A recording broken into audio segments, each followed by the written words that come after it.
Buenas personal, ¿cómo están? Yo soy Jordan Naranjo, bienvenidos de vuelta a Dilemas de Ideas y Vidas. Esta semana, como siempre, aquí en el Domo Plataforma Cultural, los controles La Morita y El Bello.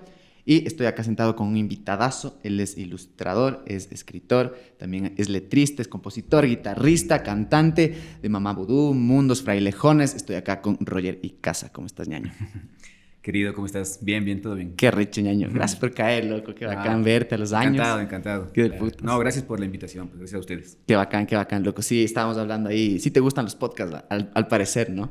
Sí, bastante, sabes que sí. Les agarré más cariño justamente ya en la pandemia, ¿no? Ahí ya en ese encerrón de trabajo y toda la cosa. Como que acompañan súper bien a eso, a trabajar, ¿no? Entonces, claro, o sea, como decías, yo soy ilustrador también, y entonces mientras estoy pintando, poner un podcast, una buena conversación, una entrevista, o ya sea de reseñas de libros o de cine o de música, lo que sea, siempre funciona súper bien. Claro, de ley. Ya eso va a ser como de viejitos, escuchando en la radio y dejarlo solo prendido. Claro. Sí, últimamente he estado acompañándome más de eso que de música en sí. Sí, es que es poco, loco. Hay una estadística de que la gente, el mundo dejó de escuchar música por cambiar por el podcast, ¿cacha? Claro, es que te sientes de una otra manera más acompañado porque, o sea, sientes que te están hablando, ¿no? Que te están contando algo, o sea, como en este caso, ¿no? Con tu programa. O sea, tú les conversas con alguien y acompañas a esa persona de cierta forma, ¿no? El que te esté escuchando. Y la música también te acompaña, pero tiene otro sentido, otros sentimientos, ¿no? Se vinculan otros lenguajes, ¿no? Pero el podcast es como que tiene ese punto directo a favor, digamos, ¿no? Y si es un tema que te apasiona, como en el caso de la música, ya sea, o el cine, obviamente que va a estar feliz ahí escuchando el programa. Veía esto justo que tú decías, que te pones como música o te acompañas de podcast ya cuando es esta etapa de el camello mecánico, cuando no tienes que estar mucho en esto del man que baja ideas. Cuéntame un poquito de eso, como tú sí tienes bien organizado estos dos roles tuyos, ¿no? O sea, de cierta forma se han ido organizando en el tiempo, ¿no? Ajá. Pero claro, o sea, cuando estoy haciendo lo que tú dices, ¿no? Como bajando ideas, conceptualizando un proyecto como tal, no puedo escuchar nada. No escucho nada de nada. O sea, es como que estoy pensando, estoy escribiendo, estoy analizando líneas y cosas. Y cuando ya se vuelve todo más mecánico, ahí sí, ya puedo ya como que soltarme un poco más y colocar ya sea un podcast o un álbum completo o una radio en específico, ¿no? Donde vaya saliendo diferente música y ya, ese rato como que ya me puedo dejar acompañar. Pero mientras tanto, no, o sea, como que sí hay mucho silencio en mi casa. Mucho. Eres full de silencio. Sí, loco. mucho, ajá. Qué bacán, loco. Sí. Es que sí, el silencio te ayuda a que empiece a subirse más la voz de adentro también, ¿no? Sí. Y a veces controlarle también es cagado. Tú tienes tu libretita donde anotas cosas, ¿no? Como tu libretilla donde vas bajando ideas en viajes y cosas así. ¿Tú le andas a cargar siempre? No siempre. O sea, por ejemplo, hoy no te la traje. O sea, porque sabía que no iba a haber como un momento en el cual, digamos, que pueda sacar algún apunte o alguna cosa. Pero claro, si salgo por ahí, sé que me voy a detener en un café, ponte. Entonces ahí sí, ahí la llevo y claro, ese momento que estoy tomando ese café, por ahí me pongo a hacer cualquier garabato o simplemente a anotar alguna cosa o reviso las cuentas por pagar que están ahí pendientes. A estresarse. Oye, ¿y cuándo empezó como esta dinámica de tener a la mano algo? Porque para que tengas a la mano la libreta y sepas que en un punto del día vas a tener ese chance, ¿es porque eres súper estructurado con tu día o qué? ¿Sabes? O sea, yo creo que se va dando con el tiempo, igual que justamente que el cronograma que te hagas y todo eso.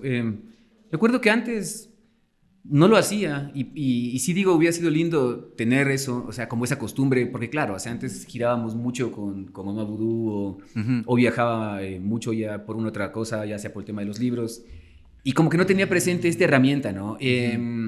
Pero bueno, aún así, ya son muchos años que le tienes al lado. Que tengo estas libretas. Y claro, entonces si vas a mi departamento donde vivo, tienes full libretas. Tengo un montón de libretas, claro, y de todos los tamaños además. Claro. Aunque desde mucho tiempo acá ya utilizo solo chiquitas. Formato chiquito, de este formato como el libro Vueltas por el Universo, justamente. Ese formato exacto es el que me funciona mejor para trabajar. Qué bacán. Y para soltar ideas y cosas. ¿Y si te pasaba antes de tener como este método de bajar ideas, se te ocurrían ideas y tratabas de acordarte después cómo hacías eso? ¿O no existía ni siquiera este modelo como de tengo que acentuar la idea? O sea, por lo general, o sea, yo no soy el primero que lo va a decir, porque he escuchado a mucha gente decirlo, pero Paul McCartney tengo muy claro que lo dijo, ¿no? Es que cuando aparece una idea, y si esa idea funciona y esa idea es buena, va a volver a ti, ¿no? Es como en el caso de la música pasa muchísimo eso, ¿no? O sea, entonces hay mucha gente que a veces como que le entra esta preocupación de decir, oye, esto se me va a ir, está buenísimo, y creo que no lo voy a retener, y si no lo grabo ahorita, ya sea en el teléfono, ya sea escribo, lo que sea, se me va a ir. De ley. Pero yo me acuerdo que escuché eso hace muchísimos años, me acuerdo que, o sea, pero te hablo de más de 25 años atrás. Entonces, como que siempre me sirvió ya de guía eso. Entonces dije, voy a relajarme con este tema. Entonces, por ahí no te voy a mentir. O sea, sí han habido ideas de melodía, por ejemplo, que algún rato se me vinieron a la cabeza y después nunca más. Nunca más. Pero eso significa que eso no iba a ser bueno, yo creo. ¿En serio? Sí. Qué poco. Es que hay como esas dos corrientes del que baja ideas. Hablábamos con la Margarita Lazo y ella decía como que no, qué brutos, deben anotar todo, así, anoten todo, después se les va. ¿No ves? Ajá, claro, igual el Pancho Viñachi recién hace un par de semanas dijo como que toda idea hay que anotar porque no sabes cuál es la buena también. Entonces como que yo también no suelo anotar algunas y desafío bastante a la memoria ya justamente ese peso. De hecho, eso hemos hecho contigo también. Pero es un cague porque hay esas dos corrientes de cómo bajas y cómo editas las ideas. Háblame un chance justo de esto de tus hábitos en general, porque creo que eres alguien como que tiene unos hábitos súper bien seteados, como eres bastante organizado con esto de que te gusta levantarte temprano, lo que quieras te levantas para aprovechar el día. Claro, sí, me levanto súper temprano, o sea, me levanto antes de las 6, ponte. Sí. Todos los días, sí. No, sí, de lunes a viernes, ¿no? El fin de semana me doy un poquito más de tiempito a las 7, ahí en la cama. Sí, no soy bueno para quedarme así como acostado, ¿no? Ajá. Y antes, lo que pasa es que eso cambió porque yo antes trabajaba mucho de noche. Y además, cuando yo empecé como a hacerme ya un camino mucho más fuerte con la ilustración y los libros, también tenía a la par la lavanda, a Mamá Vudú, entonces como que tenía que sacar tiempo de donde sea, ¿no? Y especialmente era como quedarme mucho en la noche trabajando. Además, tuve una hija, entonces todo tenía que irlo organizando, ¿no? De cierta manera. Pero con el paso del tiempo me di cuenta de que lo mejor, donde mejor lograba las cosas era, especialmente cuando hablamos de libros y de ilustración, era en las horas de la mañana. Entonces yo casi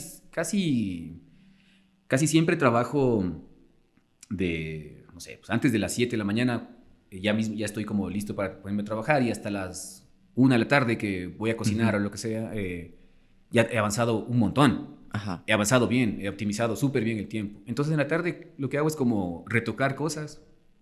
Si estoy hablando del tema de la música, eso es bueno. El tema de la música es como, simplemente te llama el rato que es. O sea, no soy como en el tema de la música. Ponte, si no siento las ganas de tocar la guitarra, no me obligo a coger la guitarra. Y eso me duró 2 semanas, no importa. Lo dejo ahí porque no quiero forzar nada, ¿no? Como que trato de no forzar nada. Aún así, trato de ser meticuloso, trato de ser... de no olvidarme mucho, ¿no? De estas cosas que me rodean y que son parte de mí. Pero igual, lo mismo que con la guitarra y la música, es lo mismo con el lápiz y el papel, ¿no? Claro, que es full esas dos cosas. Entonces, claro, entonces lo que hago es, a ver, creo que ahorita puedo contar algo, entonces voy a empezar a hacerlo. Creo que este momento no, entonces... Ahora, cuando estás inmerso en un proyecto puntual, o sea, digamos, estás grabando un disco, ¿no? O estás, o está, en mi caso, estoy haciendo un libro, tengo que estar día a día atrás de eso, ¿no? Pero si no es así, puedes como darte estas licencias, digamos, y eso también permite que todo vaya, en mi forma de ver al menos, como que todo vaya fluyendo de una manera súper, no sé, libre, sin presiones. Presiones, ¿no? Entonces, o sea, no soy, ponte en el tema de la música, al menos, si vamos al tema de la música, no soy alguien de cantidad, o sea yo soy alguien de buscar canciones que yo digo, esta canción... Del momento de eureka. Sí, esta canción definitivamente quiero lograrla y quiero hacerla, pero si en un año entero, en 2, en 3, no logré componer esa canción, o sea, ¿qué puedo hacer? ¿No? O sea, pero no quiero mostrar 20 canciones tibias, a medias, ¿no? No quiero ser esa persona. En ese sentido, tú sí funcionas distinto a cómo es la ilustración y el dibujo para ti. Como que en el dibujo creo que sí dibujas casi siempre, o sea, que sí siempre estás en ese trip como de dibujar algo que te detona alguna idea. Pero eso, ¿sabes por qué es? Eso es porque lo que hablábamos antes de empezar la conversación. Uh-huh. Eso es porque, de cierta forma, me he vuelto más conocido, el área donde yo, digamos, profesionalmente hablando, me sostiene, es la ilustración y los libros. Y si la música hubiera llegado a pasar a ser de esa manera, estoy seguro que también haría exactamente lo mismo, ¿no? Claro. Sino que, claro, o sea, no quiero ser injusto con ninguna parte. Obviamente. No quiero ser injusto. Entonces, claro, si yo digo, a ver, o sea, este día tengo que dedicarme a trabajar en este libro, que además es una propuesta mía, algo que me gusta, que quiero... Mientras no sé ni cuándo voy a volver a tocar en vivo, ni nada, entonces puedo detener eso, ¿no? Claro, puedo dejarlo ahí un rato, ¿no? Ajá. Eso no significa que me haya olvidado de eso, porque, es porque yo me dedico a la música antes que dedicarme a la ilustración, profesionalmente hablando. Ajá. De eso háblame, loco, porque es loco a veces esto de dedicarte a una cosa en la que a veces tú ya te ves muriéndote tocando en el escenario, así como que tu vida sea estar tocando y estar en la música, y de repente aparecen estas otras pasiones. ¿Cómo fue para ti justo eso? Como quitarle un poco de peso a la música para saber que también hay otra pasión tuya y también darle un poco de cabida y de cancha. Claro. ¿En qué momento pasó? O sea, la verdad es que, o sea, digamos que iban como a la par, ¿no? O sea, yo empecé a estudiar diseño, estudié diseño industrial en Ambato, pero mi intención era estudiar diseño gráfico más bien, entonces empecé a como investigar mucho sobre el diseño gráfico, esto estamos hablando de los años 94 por ahí. Ya. Y ahí a la par me encontré con un grupo de gente muy cercano, ¿no? Con una forma de pensamiento muy similar, digamos.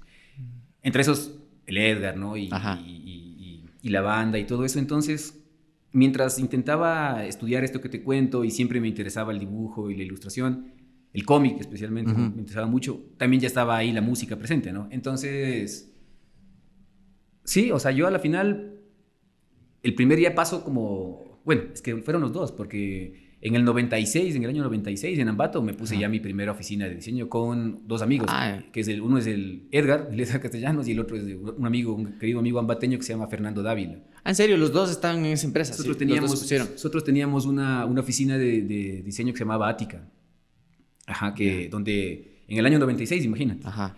Entonces, y ahí teníamos una guitarra acústica que estaba ahí todo el tiempo, entonces, y en Ambato un poco aburridos, aparte era en la época de los apagones, entonces terminábamos chupando. Habían apagones, no había como trabajar en las computadoras. Claro. Nos sentábamos ahí a tomarnos un trago y a pasar tocando y tocando. Entonces, las dos cosas como que fueron moviéndose de la misma manera, pero sí, digamos que ya como conscientemente yo dije, vamos por la música. Y mientras la música iba avanzando y entre que pasaba una cosa y no pasaba nada, como siempre aquí en nuestro país, entonces yo decía, no, y ahí está otra cosa, que es la ilustración, que a mí me encanta, me gusta muchísimo, y también, ¿por qué no enfocarme también en esto? Y fue una de las decisiones más acertadas que pude haber tomado. ¿No fue difícil a ningún momento? ¿Sabes qué? Me imagino que en algún momento, entre que tenía que tocar con la banda, ensayar, trabajar y también ir creciendo con mi hija, porque, ¿no?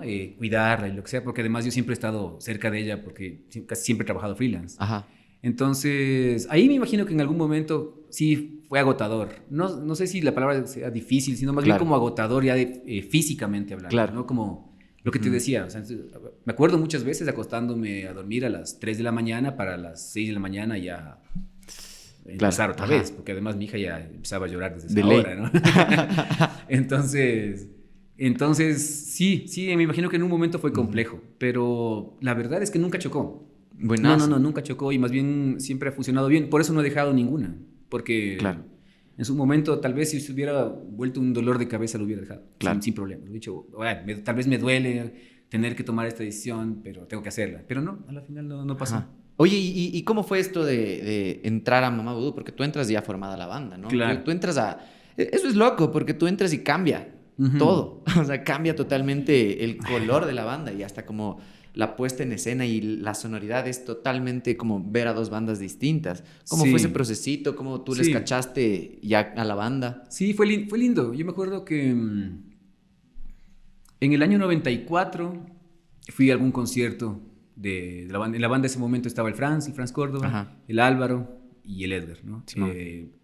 Tres Power hermanos Trio. de toda la vida, con los cuales me sigo llevando tan bien como al inicio, ¿no? Entonces, Y tú fuiste a verles porque ya les cachabas. yo, sí, otro amigo, este amigo que te cuento que en el que nos pusimos esta oficina con el Edgar también, el Fernando, él tenía un demo. Y otro amigo más, también ambateño, se llama Drichelmo, él también tenía un demo, este primer demo, este ilustre municipio. Ajá. Entonces, me lo compartieron. El asunto es que yo viví unos años viví en Colombia. Ajá. Unos años como importantes en el tema musical, me refiero, ¿no? Por decirte, entre el 87 al 90, 87 al 91, algo así. Entonces yo no tenía muy claro lo que pasaba acá. Claro. Y entonces cuando me encontré con Mama Voodoo, ya obviamente ya había oído Cry, por cierto. Propuestas más extremas había habido, ¿no? Ah, más metal. Ajá, también ya me llegó Mileto. Me acuerdo que escuché uno de los primeros demos de Mileto donde estaba Panelita. Me acuerdo clarísimo porque un súper buen amigo mío, bueno, dos hermanos, son primos de Ligón. Ah, ¿no? Entonces se mantiene primo en todo lado. Claro. Vos casi eres prima. Claro, nosotros ya con tantos años ya somos primos. Claro. Ya de ley somos primos. Entonces, uno de ellos, el Rojo Torres, que era tecladista de Cry, ¿Ya? el man y el hermano, el Paul, un día estábamos yéndonos, creo que a unas fiestas de Riobamba, así típico, ahí medio botados ahí a ver qué pasa, y pusieron este cassette, ¿no? Entonces a mí me llamó un montón de atención, y por ahí también apareció este primer demo de Mama Voodoo. Entonces fui a un concierto, por ahí un par de conciertos, y ahí en el 95, en el año 95, que hubo el primer día de la música acá, la primera fiesta de la música organizada por la Alianza Francesa, el Hernán Guerrero estaba ahí metido también. Ahí yo les fui a ver y ya nos acercamos más. Ya como que nos empezamos a conocer más. Ah, o sea, tú les conociste por ese cassette. No cachabas ni quiénes eran los manes. No, o sea, obviamente como un vato es pequeño, claro que le cachaba al Edgar, ¿no? Por verle. Sí, especialmente al Edgar. Le tenía más cercano porque además el barrio por donde yo me movía es el barrio del Edgar también. Ah, qué cae. Entonces ahí como que ya nos cachábamos y nos empezamos ya a ser más cercanos, empezamos a conversar y la música. Imagínate, la música y la fiesta. Lubricante. Claro, nos empezó a unir y entonces nos dimos cuenta que teníamos los gustos muy parecidos. Éramos muy fans de unas bandas muy similares, ¿no? Entonces nos cantaba... Oíamos un montón, todo el tiempo Smiths, R.E.M. Puta, y en esa época encontrar a alguien que escuche lo mismo que vos escuchas debió haber sido como cagado acá. Claro, porque además todo llegaba de otra manera, pues imagínate, no es como ahora que vos te metes en un clic rapidito y ya tienes toda la información. Ahí no, pues, o sea, recurríamos a revistas todavía, ¿no? A la prensa, a ese tipo de cosas. Y al intercambio. O sea, si yo tenía algo que por ahí me lo conseguí, entonces de una yo lo grababa en un cassette, en lo que sea, y le regalaba a Edgar. Yo me acuerdo clarísimo que el Key Day me lo compré en Pasto, en Colombia. Qué arrecho. Y me lo traje y lo primero que hice es grabar 2 copias. Una de esas copias le di al Edgar y otra le di al amable de Cry. Al amable Mejía de Cry. Claro, era un detallazo hacer eso. Claro, entonces era. Y ese disco además, que es loquísimo además. Qué foco, loco. Claro. Entonces ahí nos conocimos y eso, claro, estamos hablando del 95. La banda tenía 2 años, porque la banda oficialmente se formó en el 93. Y al poco tiempo de eso, ya como te cuento, en el 96 ya teníamos una oficina de diseño. Y en el 97 yo ya con el Edgar hicimos Estación Polar, que era este proyecto que es parte ya de Mama Voodoo. Entonces fue como todo se dio muy rápido. Claro, se dio muy rápido. Pero y en la parte de la creación, ¿cómo fue Creo que es también un soltar, ¿no? Tú hablas bastante esto de aprender a soltar full las ideas, incluso cuando tú escribes y estás haciendo libros o cuando incluso estás haciendo canciones, o soltar en general las cosas que uno mismo crea. Porque la banda era como mucho más como del Edgar, ¿no? Él era quien más componía con el Álvaro y así, ¿no? Sí, el Edgar siempre, hasta esa etapa, el Edgar era el compositor único, digamos, ¿no? Casi, claro. El Franz no componía. Y el Álvaro por ahí tenía tal vez algún par de aportes de ideas. pero digamos que el Edgar es el que sostenía esa parte. Claro, y él le dio el color inicial. ¿Cómo es eso de que el man se dé la vuelta justamente hasta por influencia tuya tal vez también, para que aporte a la banda? ¿Cómo fue ese momento? O sea, me imagino que fue una cuestión de confianza, ¿no? Y de amistad, y de pura amistad. Porque claro, o sea, al ver que éramos como tan parecidos en muchas cosas, ¿no? En la forma de ver la música, en la forma de la pasión, digamos, de cómo ver la música, en no pensar en el tema mercantil ni pensar en el tema comercial, sino como tener como siempre propuestas muy, muy personales y muy honestas. Imagino que el Edgar lo que pensó es eso, así como, ok, a ver, hagamos esto, empecemos la banda ahora, porque al final fue como volver a empezar. Claro, eso. Porque claro, el Fran se fue de la banda y todo esto que había pasado era un disco, el Tropical Breo.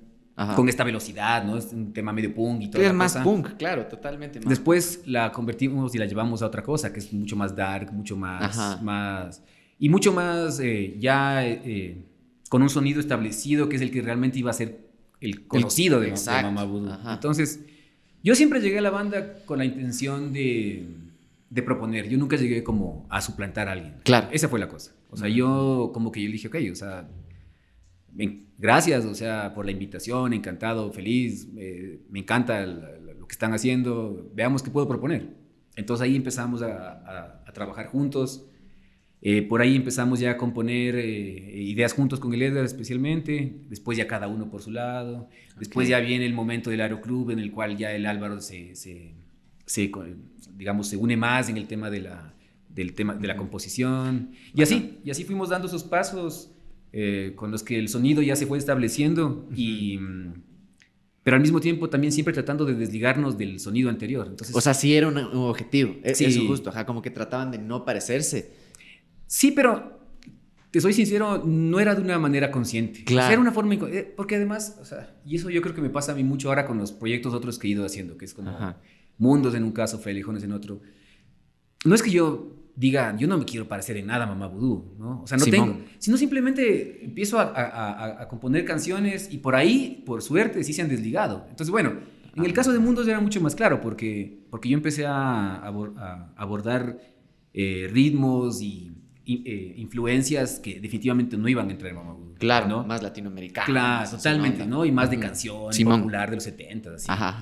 Pero en el caso de los discos ya de Mama Voodoo era traer lo que cada uno traía. Entonces, el hecho de que el Edgar componga de una forma y tenga una mirada, ¿no? Ya sea poética, digamos, ¿no? De una manera y yo tenga otra, eso hacía que el resultado sea interesante. Entonces, aparte, nos gustaba también como componer mucho, también ahí in situ, ¿no? O sea, en el cuarto de ensayos, en la casa de los papás del Álvaro. Entonces, claro, empezábamos a tararear cosas. Entonces, por ahí el Edgar tarareaba una melodía, yo tarareaba otra. Y habían como dos letras a la par que se iban uniendo. Y eso iba haciendo que el sonido de la banda también vaya mutando, ¿no? Después ya nos metimos con el tema del sampler y temas de electrónica, que también le dio otro color a la banda. Para después volver a lo último que ya hemos hecho, digamos, que llegamos a hacer, pues bueno, yo ya me fui de la banda. Pero lo último que llegamos a hacer fue como regresar como a las raíces y como a componer como hacíamos antes, con una guitarra acústica desde la casa cada uno y mostrar esto para después hacer que eso crezca, ¿no? O sea, fue siempre un viaje ahí súper interesante y lindo, la verdad, porque fue un aprendizaje tremendo, porque además, o sea, nosotros aprendimos ahí en el camino. Claro, y como que van cambiando, tienen distintas metodologías, por lo que me dices, como que justo componer en el cuarto de ensayo desde cero es justo como tener una comunicación ahí mismo y ir como dibujando entre todos la misma idea. ¿Qué era lo que más pasaba? ¿Quién era el que más temas llevaba? ¿O siempre fue re indiferente, reequilibrado? No, me imagino que en ciertos momentos el Edgar llevaba más ideas concretas, digamos. Yo en otro momento tal vez igual tomaba como, digamos, como esa pauta, como que íbamos haciéndolo ahí a la par. Ya de la forma completa, digamos, así sí, como de digamos, la letra y todo. No, más bien como una... bueno, a veces sí, a veces llevábamos ya algo ya muy cercano, cerrado, ¿no? A lo que podía ser. Pero más bien, como estábamos en estos años que fueron muchos años, o sea, nosotros fuimos un trío como sin se suele bajo, decir, un power trio, pero sin bajo. Sin bajo. Claro, imagínate vos. Claro. No, pero es lo caso porque yo no sabía, ¿cachas? Claro. Yo ni, o sea, yo no escuchaba, Carlos, yo Claro. no escuchaba tanto así como que no hubiera un bajo, o sea, como que se compensaba con ese bombote que suena. Entonces, claro, es como que no me hubiera dado ni cuenta hasta que vi el docu, ¿cachas? Claro, Ajá. claro, y eso duró una década. Eso fueron 10 años. Es pocazo, loco. Eso fueron 10 años de... Nosotros estuvimos así 10 años completos hasta que entró el Charby. Ajá. Y ahí, quieras o no quieras, el sonido volvió a cambiar. Claro. Obviamente, ¿no? Sí. Había ya otro peso ahí, otra presencia buenísima. Además, el Charby es buen músico, con buenas ideas. Entonces, claro, pero mientras tanto éramos los tres ahí sosteniendo esto y sí, y hay que decirlo. O sea, obviamente bien desprolijos, también bien guitarreros, así como ruidosos, ¿no? No, o sea, siempre como que nos fuimos un poco, no por decir, no, a contracorriente del virtuosismo, ¿no? O sea, ya, como ajá, eso, no, o sea, sabíamos que habían tales propuestas de acá, de bandas, ¿no? Que cuidan muchísimo. Nosotros, en cambio, conseguíamos hacer canciones con 2, 3 acordes, pero lográbamos hacer buenas canciones. Claro. Entonces, y decíamos, y bueno, después salíamos y tocábamos. Y ahí, en cambio, sí nos llegaba siempre este espíritu bien punk, ¿no? Claro. Que era así como tocar fuerte, con distorsión, duro, súper entregado, porque siempre fuimos entregados en escenario. Entonces, fueron un montón de años de experimentación y de, como te digo, y de aprendizaje, ¿no? Y además, y de muchas caídas, obviamente, muchas caídas, tal vez de momentos que no hubieron como aciertos puntuales, pero nosotros siempre estábamos confiando mucho en nuestra visión y nos sosteníamos el uno con el otro. Entonces estábamos los tres ahí, eso, confiando, o sea, diciendo, a ver, o sea, nosotros sentimos que aquí tenemos algo que es potente y que se puede, que puede llegar, que puede controlar, entonces sigamos. Ajá. Y y nosotros somos, tal vez, me refiero a la primera etapa de la banda, antes de nosotros darnos este break largo que tuvimos, de las bandas que más produjo acá, porque son las que más discos tienen, loco. Claro, son 7. Sí, ¿no? Son 7 y 2 singles últimos que es hasta donde yo ya, digamos, ya acompaño a la banda, pues. Simón, tienen full discos. Y oye, ¿y esto de no tener bajo fue una decisión consciente o fue algo como que solo dijeron, ya, no asoma un bajista? Porque no había muchos bajistas. Yo era cagado encontrar bajistas antes también. Sí, yo me imagino que, bueno, obviamente el Franz ya dejaba la banda, entonces en esos momentos, ponte, hablábamos mucho de, no sé, siempre nos gustó Sonic Youth, ¿no? O sea, en esos momentos habían otras bandas, así, no sé, ponte, no sé, bandas de post-rock que nos gustaban, no sé, y por ahí, claro, o sea, yo no soy bajista, entonces yo lo que tenía para aportar era la guitarra. Entonces, y nunca se nos pasó por la cabeza como decir, a ver... Tú agárrate un bajo. Claro, exacto, ¿no? Que es la clásica, ¿cachai? Que es lo que sí, claro, que pasa en un montón de bandas. De hecho, justo eso cuenta el Favara en el podcast anterior. Que algo así, lo alcancé a escuchar, que le tocó tocar al Paolo el bajo porque el Iván tocaba mejor. Claro, ¿y qué es lo que pasó con los Beatles? Los Beatles, Paul McCartney era guitarrista, y después como que no había quien se encargue del bajo y fue una de las decisiones más acertadas que de la historia. Las líneas del bajo, las líneas de bajo de Paul McCartney son increíbles. Total, en los Beatles son increíbles. Qué foco, ¿no? Sí pasa full ese rezago, así como que le descienden a bajista. Pero no, pues te juro que no fue una cuestión de hacer de menos, me refiero, ¿no? Claro, sino simplemente una cuestión ya de sonido como tal. Y claro, y grabamos el Estación Polar, que es como... Se lo considera un EP, pero casi que es un disco, pues son 8 canciones. Sí. Tiene 8 canciones. Entonces, y ahorita ya es un disco. Sí, eso ya es un disco. Entonces, claro, cuando grabamos eso tiene un sonido súper lo-fi, súper crudo, de 2 guitarras, ¿no?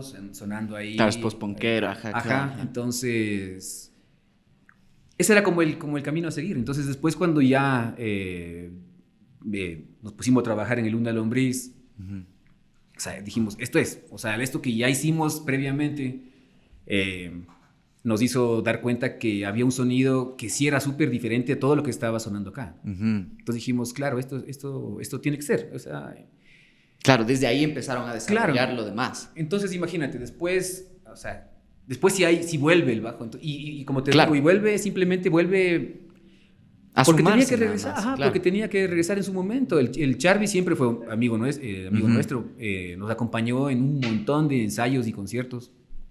Él es amigo del Álvaro desde el colegio, creo. Ajá.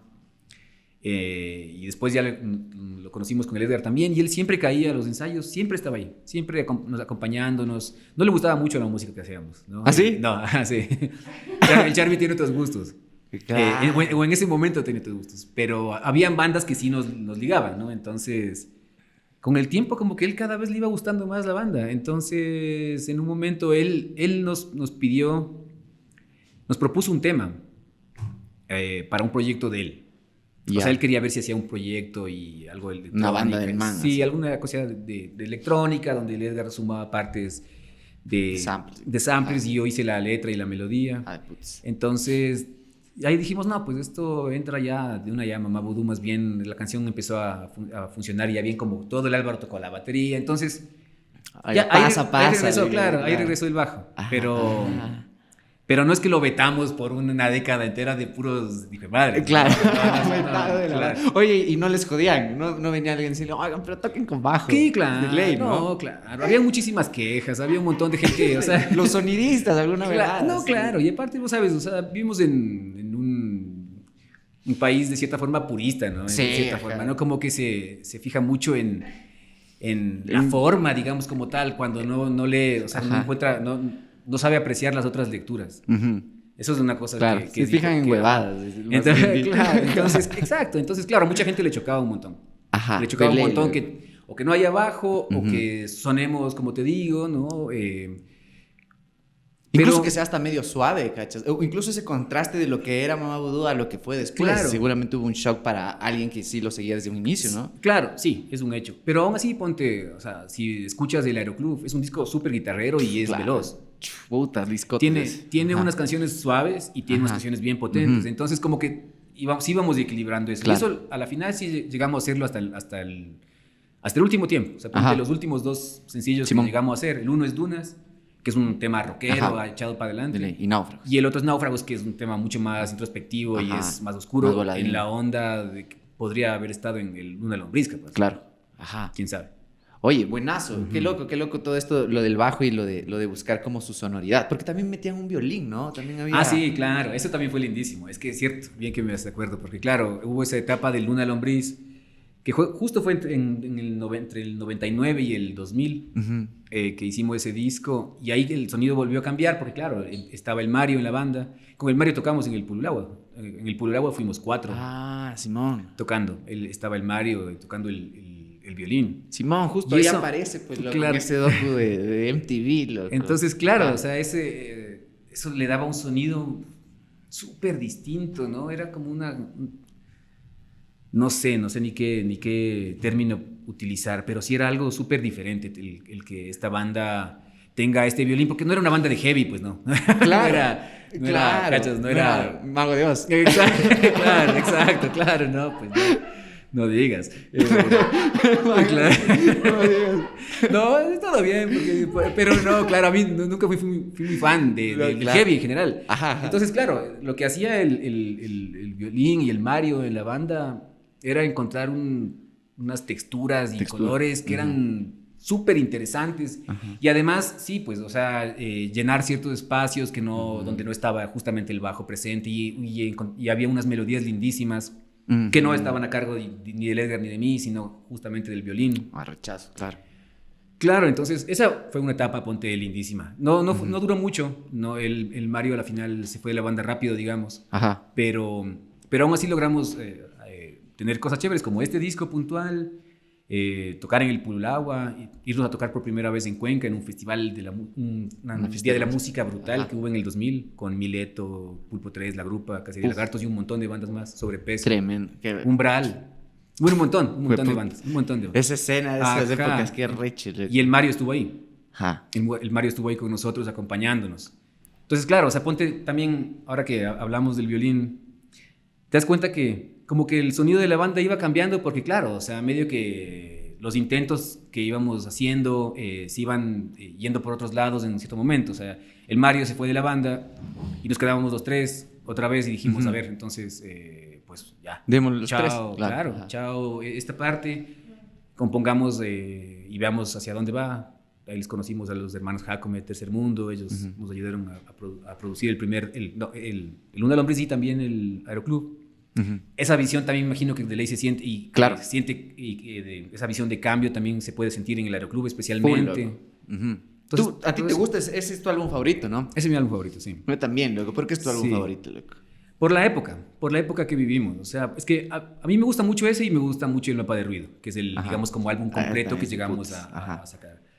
Pero si me ponen a escoger uno, escojo ese por la época, por todo lo que vivimos juntos, por la entrega que teníamos, la amistad, el nivel de amistad, el nivel de comunicación, esto que te cuento de romper el ego, porque claro, o sea, esos momentos dijimos, firmemos los tres, y eso hicimos. Y claro, obviamente el Álvaro, digamos, no compone, ¿no? Como tal, él lo cuenta en el documental, de hecho, pero hay aportes clarísimos del Álvaro que son precisos para consolidar el sonido de ese disco, ¿no? Y las ideas del Álvaro, del Edgar, mejor dicho, sumadas a las mías, los cambios de ritmos que vamos probando, todo eso, el arte, el diseño del disco, todo eso hace que, claro, sí sea mi disco favorito. Claro. Rechazo.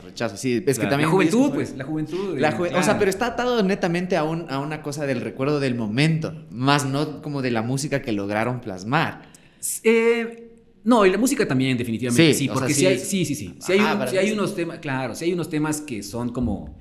Hay muchísimos temas que son de los que más nos pide la gente. Como Vortex, ¿no? claro. Sí, está Vortex, está Ladrando, está Info, está Espuma Negra. De ley, Y está incluso una que nunca le hicimos, que nosotros siempre le hicimos del feo, que es Liberación, que es como reggae, que es está escondida. Entonces, esa pegaba muchísimo. ¿En serio? ¿Y por qué le hicieron el feo, loco? ¿Por qué no les gustaba el reggae? Porque no, claro que nos gustaba. Pero no era lo nuevo, o sea, era como muy diferente. Salía muchísimo del concepto. Entonces, por eso mismo la dejamos escondida. No está está en el disco, pero después de 20 segundos que se acaba el último tema, que es Atómica, aparece la canción, empieza a sonar. Obviamente, ya cuando lo oyes así de corrido y todo, tiene su encanto. Claro. Porque es una canción fiestera, es una canción melancólica también al mismo tiempo, habla de la escena, ¿no? Y rompe, claro, Y rompe, y aparte me acuerdo que el Juan Manuel nos dijo, también métanse a grabar los tres, a cantar los tres ahí mismo, y tómense unos tragos, y ahí cantamos un montón de veces esa canción, para que se sienta esa dicha, ¿no? Esa alegría y al mismo tiempo esa como nostalgia. Entonces, es chévere por ese lado. Pero ya después, cuando ya escucha los temas en vivo sale mucho. Salía muchísimo del sonido de la banda. Entonces, ese momento dijimos, no, o sea, hay que dejarla atrás. Y tienen otros temas así que lo dejaron atrás, que dijeron como ya no se reconocían tanto, ya la sonoridad. Me imagino que full también, ¿no? Justo porque tienen un montón y además han cambiado de sonoridad full. Sí, hay bastantes, pero digamos que tal vez se quedaron fuera. Tal vez ya porque no terminaban de cuadrar en vivo, digamos, no terminaban de sonar bien, pero no era por esta razón como en el caso de Liberación, que decíamos, esta sale mucho, ¿no? En este caso, claro, hay un montón de canciones que, claro, o sea, no hemos vuelto a tocar nunca más. Ponte, no sé, Nicotina, que es un tema instrumental que abre el macrosensor. Claro, eso la tocamos mucho cuando lanzamos el macrosensor y después no la hemos vuelto a retomar nunca más. Claro. Y así pasaron muchas otras canciones. O sea, ponte el año anterior que hicimos la gira de los 20 años del Aeroclub, nos tocó como hacer este ejercicio de acordarnos de cómo eran esas canciones. Puta, qué jodido, güey. Porque además parece que son simples, pero sí. Pero ahí tienen un montón de cositas, claro. Y tratar de sostener eso ahí era como... Sí, fue un ejercicio de acordarse. De acordarse de trabajo súper fuerte. Incluso de ponerte a pensar como tú pensabas en ese momento, las cosas que tocabas, así. Porque modificaste cosas, por ejemplo, de eso que habías hecho antes. Dijiste como, ahora voy a hacerle así, porque ahora he tenido todo este progreso en alguna cosa, técnica incluso. Sí, por ahí sí, obviamente sí encontré como... Jaladas. Digamos, ciertos... No, claro, un montón de jaladas, claro. Pero sí habían ciertos riffs que decía, claro, o sea, esto va a sonar de ley mucho más potente si lo toco acá, si lo toco acá abajo, ¿no? Claro. Entonces, sí. Pero aún así traté de ser súper sincero con la forma de que tocaba. En que esa se época, hizo, ¿no? ajá. Entonces, claro, hay unos arpegios ahí que son bien agudos y por ahí mismo me iba, ¿no? Y Entonces, eso le hace al, ajá, sí, la entonces, textura. sí, claro, y bueno, obviamente salimos de gira y ya estábamos con el Charvi y también le invitamos al Pablo Dávila, que sea el músico invitado de la Simón. gira. Ajá. Entonces, ya éramos 5, no éramos 3. Entonces, Claro. claro, eso también hace que el Se sonido como modifiquen. que se sostenga más, porque claro, imagínate, cuando grabamos ese disco, si hubieron canciones que sobreproducimos. Claro, pues Y ponte loco. eso, te digo, esas son cosas que uno las hace desde la juventud y desde la inocencia, de cierta manera, ¿no? Full visceral también en ese momento de la inspiración. Exacto, claro. Pero después, cuando sales a sostener ese tema en vivo y dices, "Hijo, pero aquí faltan 3 guitarras más". ¿No? O sea, Claro. claro, porque yo me acuerdo, no sé, o sea, una canción como Ladrando, Ajá. grabamos 6 guitarras. El Edgar grabó 3 y yo grabé 3 más. Claro. Y aparte los dos cantando y el Álvaro tocando la batería. Ujú. Y después salimos y hay 2 guitarras, no habían secuencias obviamente. Y Ajá. las otras 4 que estaban ahí sonando, ¿dónde están? Entonces, son esas cosas que después dices, a ver, esto tal vez lo deberíamos haber hecho de esta manera. Como que no, sí, lo que tú dices, ¿no? Es algo muy visceral, algo muy del momento. Entonces, no estás pensando en lo que viene, estás haciendo lo que es. O sea, y eso también está bueno. Ajá. Es Porque como eso, soltar un poco la mano también claro, dentro o de sea, ese momento, ¿no? claro, eso de premeditar mucho las cosas, de pensarlas mucho, no sé qué tanto sentido tiene, ¿no? Como que mejor dejarlo ir ese momento y después verás eso sí como Como defiendes. cómo defiendes Ajá. eso. Pero además es un registro de un momento en específico. Exacto, es una foto, loco. Sí, exacto. O sea, obviamente que a mí me gusta más el sonido, no sé, pues del mapa de ruido antes que el sonido de, no sé, del macrosensor, digamos, Ajá. ¿no?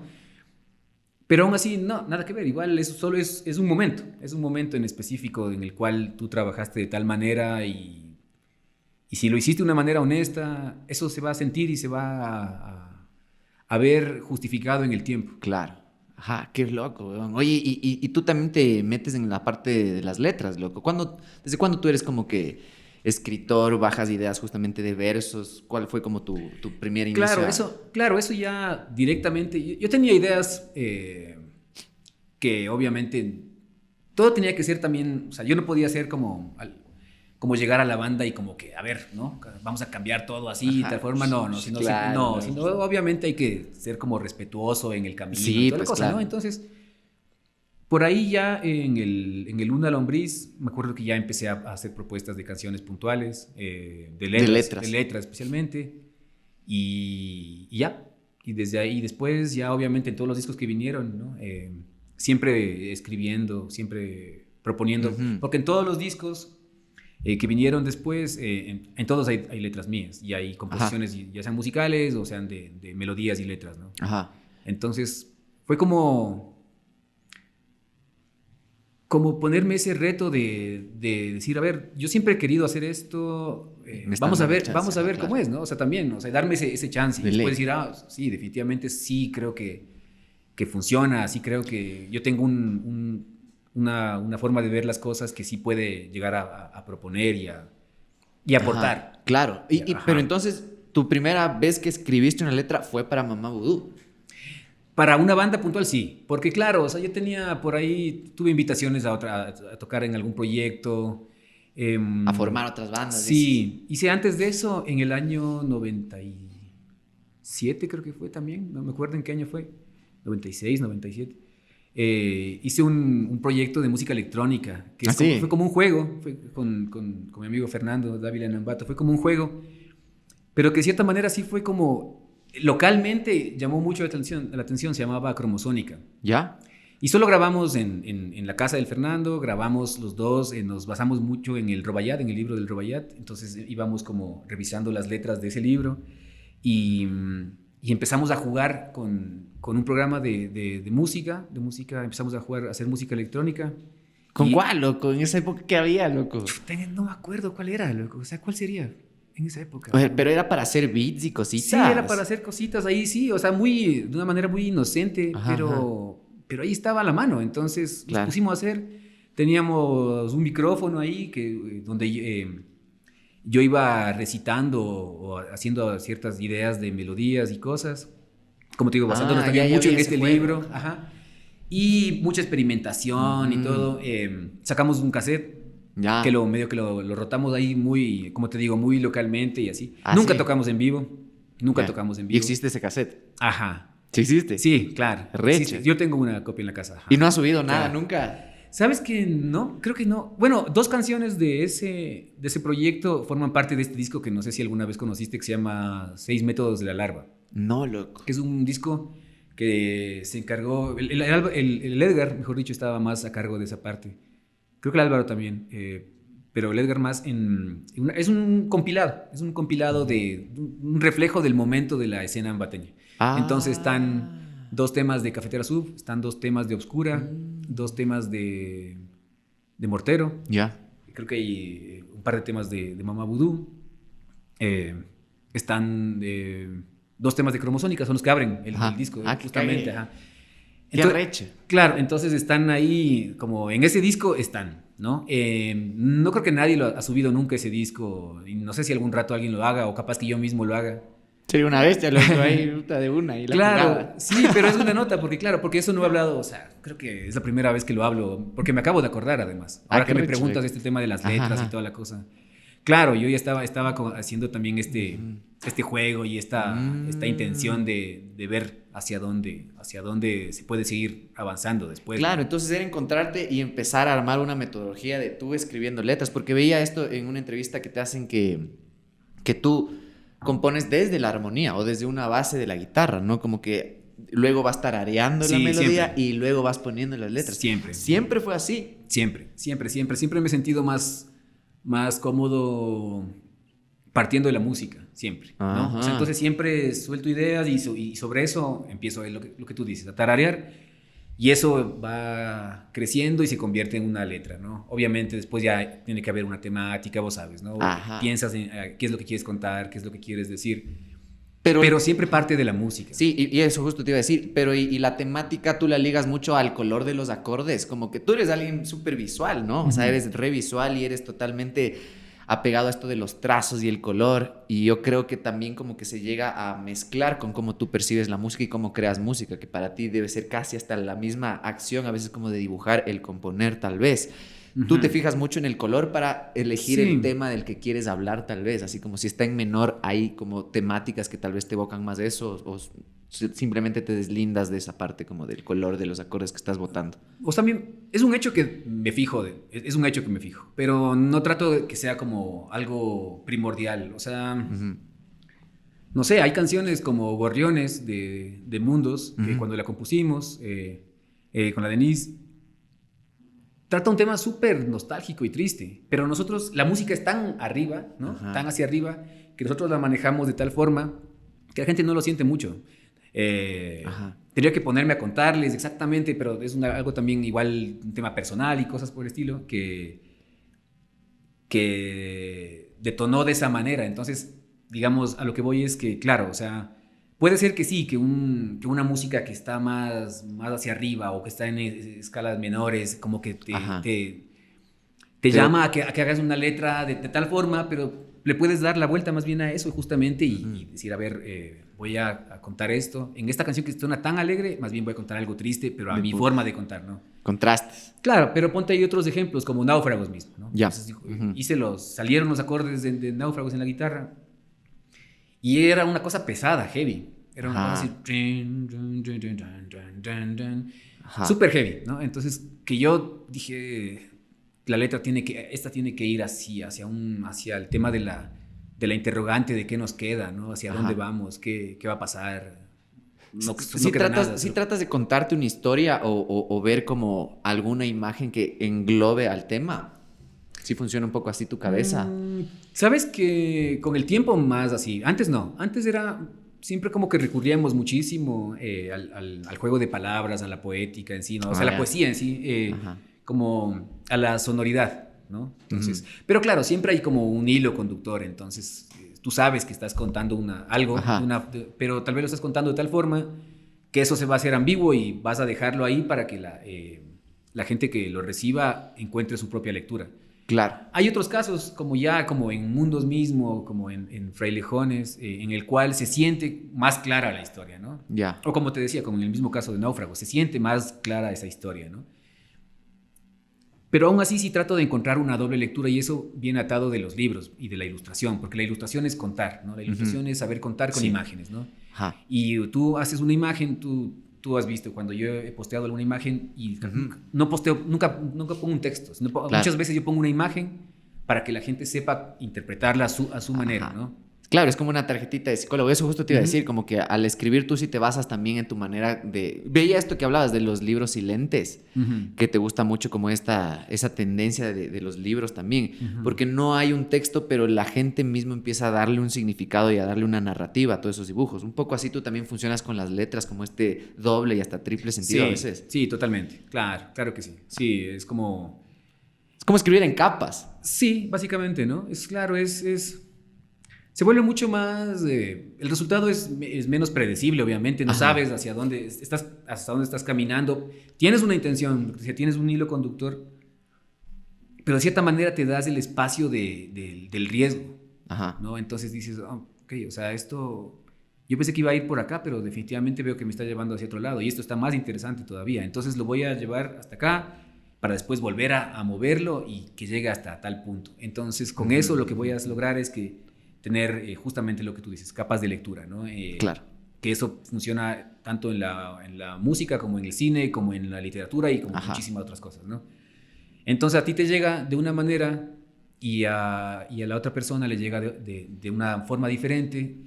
Y eso es lindo, pues. Es una bestia, loco.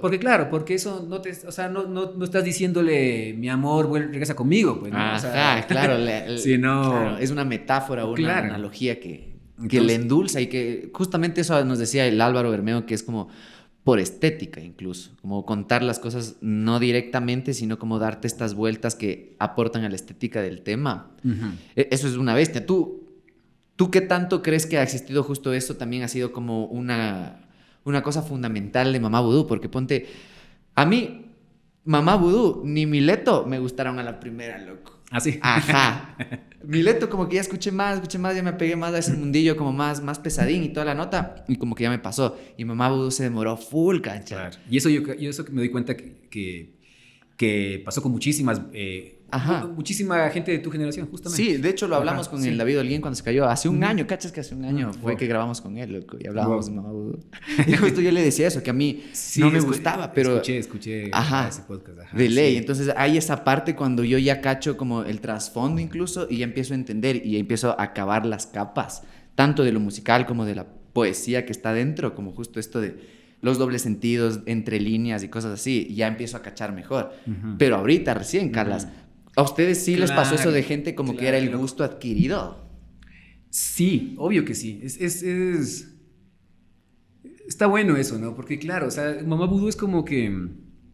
Sí me he dado cuenta que tiene un público, una cantidad de gente que es como muy fiel, ¿no? Es focazo, loco. Es muy, muy fiel. Obviamente después del documental eso se puede sentir tal vez hasta más, ya se entiende claramente de dónde venimos. Pero en el tema musical, en el tema ya de la música, sí siento, no sé si voy a usar la palabra correcta, pero que tal vez muchos músicos de acá como que le hicieron el feo, ¿no? Como puede ser. Por el hecho de lo que te decía, por el hecho de que tal vez era una música o ya sea agresiva o en su momento en vivo desprolija o porque no estaban cayendo en el acorde que debería caer, ¿no? Pero ahí sí ni modo, pues se la pierden. Claro, es que sí, claro, es que son sabores, ¿cachai? Claro, entonces, claro, y aparte nosotros venimos o sea, imagínate, a mí me gusta muchísimo Tortoise, ¿no? Me gusta mucho Low, Swans. Son bandas ásperas, ¿no? Crudas, ¿no? O sea, son power y que lo que tú dices, que no te llegan a la primera, Sonic Youth mismo. No te llegó a la primera. Sonic Youth, claro, cuando lo conocí era mucho ruido, ¿no? Sí, y después empezaron ya a encontrar esta voz que los hizo tan reconocibles, en los cuales lograron hacer unos discos, pero impresionantes. Pero a mí me parece buenísimo eso porque ahí tú pones digamos, le das un reto a la gente que es escucha, aprende a escuchar, aprende a leer, aprende a revisar bien, lo que hablábamos hace un rato, ¿no? O sea, Simón. yo pongo un afiche del concierto, no me preguntes dónde, si es en el afiche ya está. Pues, Claro, ¿no? haga. O sea, claro, ya lean, o sea, lean, ¿no? Entonces como que le das a la gente eso, le dices, a ver, entonces no es una cosa a la primera, o sea, y no digo que lo otro, lo otro esté mal, Claro. Simplemente ya es un reto que tú estás aceptando como intérprete y al mismo tiempo estás entregando. De ley.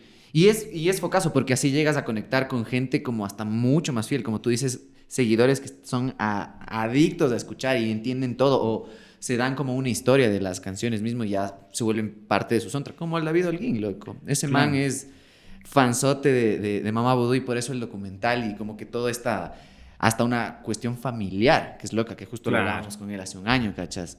El Sí. man justo hasta dice que él empezó el docu hablando contigo, porque él sabía que tú le ibas a decir las plenas. ¿Por qué crees que es esa reflexión del man, loco? ¿Cómo era tu rol en Sí. cuestión de personalidad dentro de Mamá Vudú, loco? Sí, o sea, el David es una persona súper querida por nosotros, es un hermano más, ¿no? Es alguien que con el paso del tiempo se ha hecho como muy cercano, alguien más, ¿no? Claro, de la qué banda, ¿no? arrecho. Yo siempre he tratado de ser como claro en lo que digo, ¿no? Entonces, me imagino que en su momento con el David hemos hablado de varias cosas en las cuales yo le digo, esto es así, o esto es así, pero... o esto no me termina de convencer por tal cosa. Directo. Súper directo y puntual. Entonces, sí, me acuerdo que el David alguna vez nos topamos, conversamos. Yo creo que le conté el concierto del Teatro México, Ok. que fue en el 2013. Ajá. Imagínate, en ese concierto tocamos 20 canciones, de las cuales en 16 canciones tuvimos invitados de músicos. Claro. Ese es el que les abrió Jodamasa, ¿no? Es el que nos abrió Jodamasa. Arrechote. Entonces, claro, ese fue lindo porque ponte ahí, en cambio, ahora que estábamos hablando del tema de los músicos y de cómo ven los músicos de acá nuestra música, en ese momento sí nos encontramos en que al menos tal vez esa generación de músicos sí apreciaba mucho lo que estábamos haciendo. Entonces, claro, estaba el mismo Álvaro Bermeo de Guardarraya, estaba el Ivo, ¿no? Sí, que estaba el Favara, ¿no? Estaba el Guanaco, los Spiritual, estaba la Denise, estaba el Caicedo. Claro, el puto. Era un montón de gente que nos acompañó en un montón de temas, ¿no? Estaba el Pipo, el hermano de Edgar, bueno, era un montón. Y claro, ahí me acuerdo que yo le comenté al David que íbamos a tocar y que no sabíamos qué iba a pasar, ¿no? Que era el stand-by. Claro, él se puso pilas, él fue, registró eso y toda la cosa, tuvo unos cuantos registros de ese concierto. Y claro, y es verdad, después de eso igual nos dimos 6 años de parar, ¿no? De descanso, digamos, claro. Mientras cada uno hacía lo suyo. Ajá. Y sí, me decías qué rol era el mío en la banda. La verdad no tengo idea, nunca nos pusimos como a conversar de esto, ¿no? Porque como que los tres siempre tratamos de que no se sienta que haya una figura de líder, ¿no? Ya. Entonces mucha gente lo ve al Álvaro mismo como el líder, ¿no? O sea, porque él desde atrás tal vez... Como gestor. Exactamente, como gestor, ¿no? Otra gente lo ve al Edgar como líder, ¿no? Y ya en cambio alguien que está parado adelante cantando y eso. Y otros ven a vos. Y otros me ven a mí. Ajá, justamente. Entonces, eso estaba bueno porque volvemos al tema del ego, ¿no? Sí. Entonces, claro, o sea, sueltas tú eso y dices, ok, no quiero tener este rol, sino más bien voy a hacer lo que yo creo que debería hacer en la banda para que eso sume y con eso la banda funcione, ¿no? Entonces, claro, lo que sí es cierto es que, como se dice en el documental mismo, claro, yo en un momento yo ya quería alejarme, digamos. ¿Tú fuiste quien tomó esa decisión, o sea, primero personalmente para que luego se riegue en la banda, eso de abrirse un rato? Sí, eso sí se lo dice igual, creo el Álvaro y el Edgar también creo que lo dice en el documental, no me acuerdo. Sí. Yo fui el que dijo que se iba, no con la intención de que la banda se termine, pero la banda dejó de tocar. Ahora que es como que de cierta forma es como un déjà vu, digamos, sí, ahora que pasa después de 25 años. Para mí sí es un alivio que la banda decida continuar, porque para mí era un peso el decir me voy y la banda se acaba, ¿no? Entonces, claro, también puedo entender las razones por las cuales, o sea, al menos cuando llegas a un nivel de hermandad tan fuerte, ¿no? O sea, yo sé que las cosas, si uno se va, nos vamos todos, pero al mismo tiempo, ya en esta edad en la que estamos, ya tan adultos y tratando de pensar de una forma sincera, madura, ¿no? Entonces conversamos y dijimos, esto es, yo fui otra vez el que les dije, yo ya creo que cierro este ciclo, además son 25 años. Claro, loco. Entonces, y la banda continúa. Entonces ya creo que me fui por otro lado, pero... No, pero es que tiene todo que ver, pues. Pero claro, pero... Tiene todo que ver. Es que de hecho, el David Holguín, de eso que hablando de Estación Polar, el man dice como que el man medio te insinúa eso de que si van a volver y tú dijiste, no, loco, no va a haber reunión. Y el man así, no, qué verga, así, pero y terminó pasando. ¿Por qué terminó pasando, loco? En ese momento, dices tú. Ajá, ahorita, como, porque el documental un poco les revivió. Ah, ¿okay? en este momento dices tú. Claro, ajá, que ustedes volvieron y ahorita otra vez como que existe esta ruptura tuya también, ¿no? Yo creo, lo que te decía, yo creo que es un ciclo que yo lo dejo. De cierta forma, claro, hay como intereses ya diferentes. Claro. Además, claro, yo tengo Frailejones, como que lo he dejado ahí un poco botado y es un proyecto que a mí me gusta mucho. Es full personal tuyo. Es muy personal, sí. Entonces, fue como que todo se fue dando para que yo tome esta decisión, ¿no?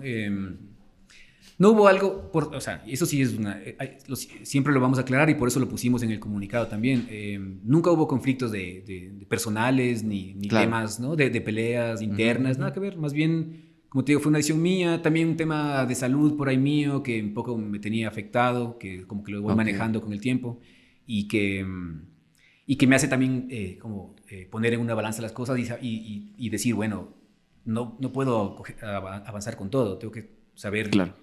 ¿Con qué me llevo, no? Ajá. Entonces, ese tipo de reflexiones las fui haciendo. Tocamos en esta gira del Aeroclub que hicimos de 5 ciudades el año anterior. De ahí me fui a presentar mi último libro en México y regresé y dije, pues, todo se dio de una forma como tenía que darse, ¿no? Como tenía que darse. Entonces... Lo viste como un cierre. Sí, y no fue fácil. Claro. ¿No? Porque mucha gente tal vez... La gente que ve de afuera las cosas dice, claro, o sea, este se va y al final el que se va por lo general es el que mejor se queda, ¿no? Por lo general. Porque tiene alguna otra nota. Claro, pero claro, eso es lo que suele pasar en las relaciones. Estamos hablando de una relación, imagínate, de 25 años. Claro. No, mi relación más larga de mi vida. Focas. Entonces, claro, más de la mitad de mi vida. Y no es eso, o sea, es una decisión bien pensada, conversada, que... quiera o no quiera, tengo que pasar un luto, como cuando terminas una relación tal cual, porque el hecho de que vos te vayas de una relación no significa que vos no te vayas dolido también, o sea, no eres así, claro. ¿no? No eres ese tipo de persona, ¿no? No eres entonces, claro, o sea, hay que pasar, digamos, ese tiempo, ese luto, ese dejar ir, pero qué lindo que después de tantos años yo no me vaya... peleándome, ¿no? No claro. me vaya ¿no? Y que la banda sí decida tocar. Entonces, cada uno lo que hicimos es desearnos suerte en lo que vamos a hacer. Cada uno está pendiente del otro. Igual, seguimos conversando. Ayer hablé con el Edgar, ¿no? Claro, increíble. Entonces, estamos ahí en contacto, estamos conversando. Obviamente, ya no nos vamos a ver tan seguido, tal vez, porque, claro, siempre el tener una banda hace que estés más presente. Claro, se vuelve como el guagua, ¿no? Como Ajá. que le une bastante a claro, las partes también. Claro, pero es lo que tiene que ser y ya digamos que lo aceptamos. A la gente también fue bonita la reacción de la gente, porque si bien es cierto, mucha gente como que le entristece la noticia, al mismo tiempo le da buena energía tanto a la banda por continuar como a mí en el camino que vaya a tomar, ¿no? Claro. Pero bien que conversamos de esto, porque justo hoy ponía un post diciendo que yo, por si acaso, no me he abierto de la música, ¿no? O sea, claro. En un momento yo me di cuenta que la gente empezó como a leer esto, ¿no? Esto de que yo me iba, pero me iba dejando todo por poco, ¿no? Ajá. O tal vez a dedicarme solo a la ilustración y los libros. Simón. Pero no, pues no, yo tengo varias canciones que estoy terminando de componer justamente para seguir adelante con Frailejones, en cambio. Qué locura, loco, qué foco esto de soltar tu banda, como tener esa conversación contigo mismo y dejar como... Es romper, justo como tú dices, una relación. ¿Cómo te ha ido a ti con esto de que te cachen afuera por justo más la ilustración, como que te empiece a llamar más de ese lado y como que la música un poco quede opacada por ese otro lado? En un punto hubo como no sé, como que se sintió mal el Roger músico porque le reconozcan más por otra cosa. Sabes que no, porque de cierta manera más bien eso ha hecho que con el tiempo empiecen a verme más como músico. O sea, con el paso del tiempo me refiero. O sea, a ver, no te voy a negar que es una pena de que yo definitivamente, como tú y como tantos otros músicos del país, no puedan definitivamente hacerse ver de una manera más presente afuera, ¿no? Ecuador sigue sin tener una voz como musical, me refiero, ¿no? Por ahí hay casos puntuales, ¿no? Por un lado, si hablamos del pop, tenemos de que Tranzas pegó en México y que Juan Fernando Velasco pegó en Colombia. Y que, no sé... y ya. No, obviamente por ahí hay otros casos de ley. Pero en el tema de la música electrónica, obviamente empezaron a pasar cosas también interesantes. Simón con el Nicola. Exactamente, con el Nicola Cruz y todo eso, que está buenísimo. Claro. Pero aún así, Ecuador no tiene una voz musical, ¿no? No tiene una... Lo que Colombia claramente tiene, que Chile tiene, que Argentina, que ni se diga México, ¿no? Entonces seguimos siendo como ese país pequeño que no termina de hacerse ver, ¿no? Entonces, claro, en su momento, trabajando a la par la música con la ilustración y con los libros, mi voz como autoral, digamos, en otro campo, sí se hizo ver, sí se empezó a hacer ver. Además, por ahí me gané unos premios que hicieron que eso llegue más rápido todavía. Y por ahí han pasado cosas impensables, como que un libro mío esté publicado ahorita en China, por ejemplo. Claro. ¿No? Entonces, así, ¿no? Y la música sí, y la música de una forma es triste que no haya terminado de hacerse visible, pero con los años,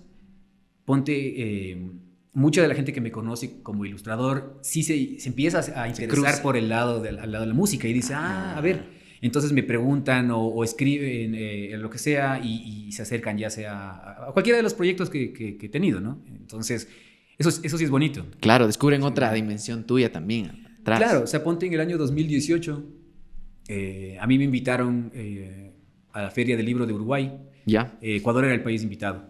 Okay. Entonces yo estaba invitado por el tema de los libros y yo propuse Frailejones. O sea, en ese momento Mamá Vudú no estaba tocando, entonces... No, yo no propuse. De hecho, mejor dicho, me dijeron, me preguntaron cómo estoy con el tema de la música. Y justo les dije, estoy iniciando prácticamente este proyecto nuevo, Frailejones. ¿Quién está en el proyecto? Está el Andrés Caicedo y el Alex. La Fiore ese rato se había ido a estudiar a Argentina. Entonces, propusimos, mandamos una carpeta para que nos tomen en cuenta y fuimos a tocar en la Feria del Libro de Uruguay con Frailejones. Y dimos 2 conciertos. Entonces fue lindísimo porque ahí se unieron las dos cosas. Fuimos parte de un concierto en la Feria del Libro como tal. Qué arrecho. Que fue en una sala lindísima, que sonaba increíble. Y por otro lado, dimos un concierto bien callejero en un sótano de un bar ahí, punky, chévere. Claro, de putas. Qué loco, es que la gente que se cruza entre las dos obras que haces te da más dimensión como persona a ti también. O sea, te conocen más como persona. Sí. Sí, o sea, de cierta manera sí. O sea, claro, o sea, vos sabes, o sea, tú también tienes una banda... tienes esto, o sea, eres una persona que está creando. Entonces, quieras o no quieras, está tu vida pública, o sea, digamos, tu vida de trabajo creativo está registrada. Exacto. Está registrada en diferentes espacios, ¿no? Y eso hace que vean quién eres y cuánto puedes valer, ¿no? Simón. O sea, si por ahí estás lleno de malos comentarios, claro. Si por ahí estás lleno de buena onda, dicen, o sea, que este tipo de persona es este man, ¿no? Y lindísimo que pueda hacer con algo que a ti te gusta hacer. Entonces, claro, ya sea la música, ya sea la literatura, lo que sea, es buenísimo poder como que ir uniendo estas partes y de a poquito como que ir tratando de que lo que decimos, de que se vea qué más hay por acá, ¿no? Incluso, o sea, que hay una congruencia entre las dos cosas. Claro. Entonces, sí, te nace con el paso del tiempo la música como que como que no termine de Se salir, queda, ¿no? loco. Sí, Es focazo, terrible. loco. A mí me duele full. Yo te digo y te hice esa pregunta porque a mí me ha pasado, cachas. Así como que ahora full people, así como que me cacha y me dice, ay, tú eres el del podcast. Y yo digo, no, o sea, sí, pero no. Así Claro, como- claro. Y como que sí, el Jordan bajista, como que sí se chucha, loco. No haces así. Claro, claro. Es difícil, o sea, para mí es medio difícil y supongo que para ti también como que eso de tener dos obras y dos cosas que a veces hasta son totalmente distintas, es como que te lleguen a conocer como otra persona en cada una también, ¿no? Sí. Sí hay un imaginario de ti, ¿crees? Para la gente que te ve en alguna de estas dos, o como el man que frontea Mama Vudú o como el man que ilustra y dibuja. Imagino que de cierta forma como que habrá esas percepciones, ¿no? O sea, yo en algún momento de chiste decía como que soy ilustrador de libros infantiles de día para ser músico de noche, ¿no? Claro, ¿No es cierto? Claro, ¿no? Es como que...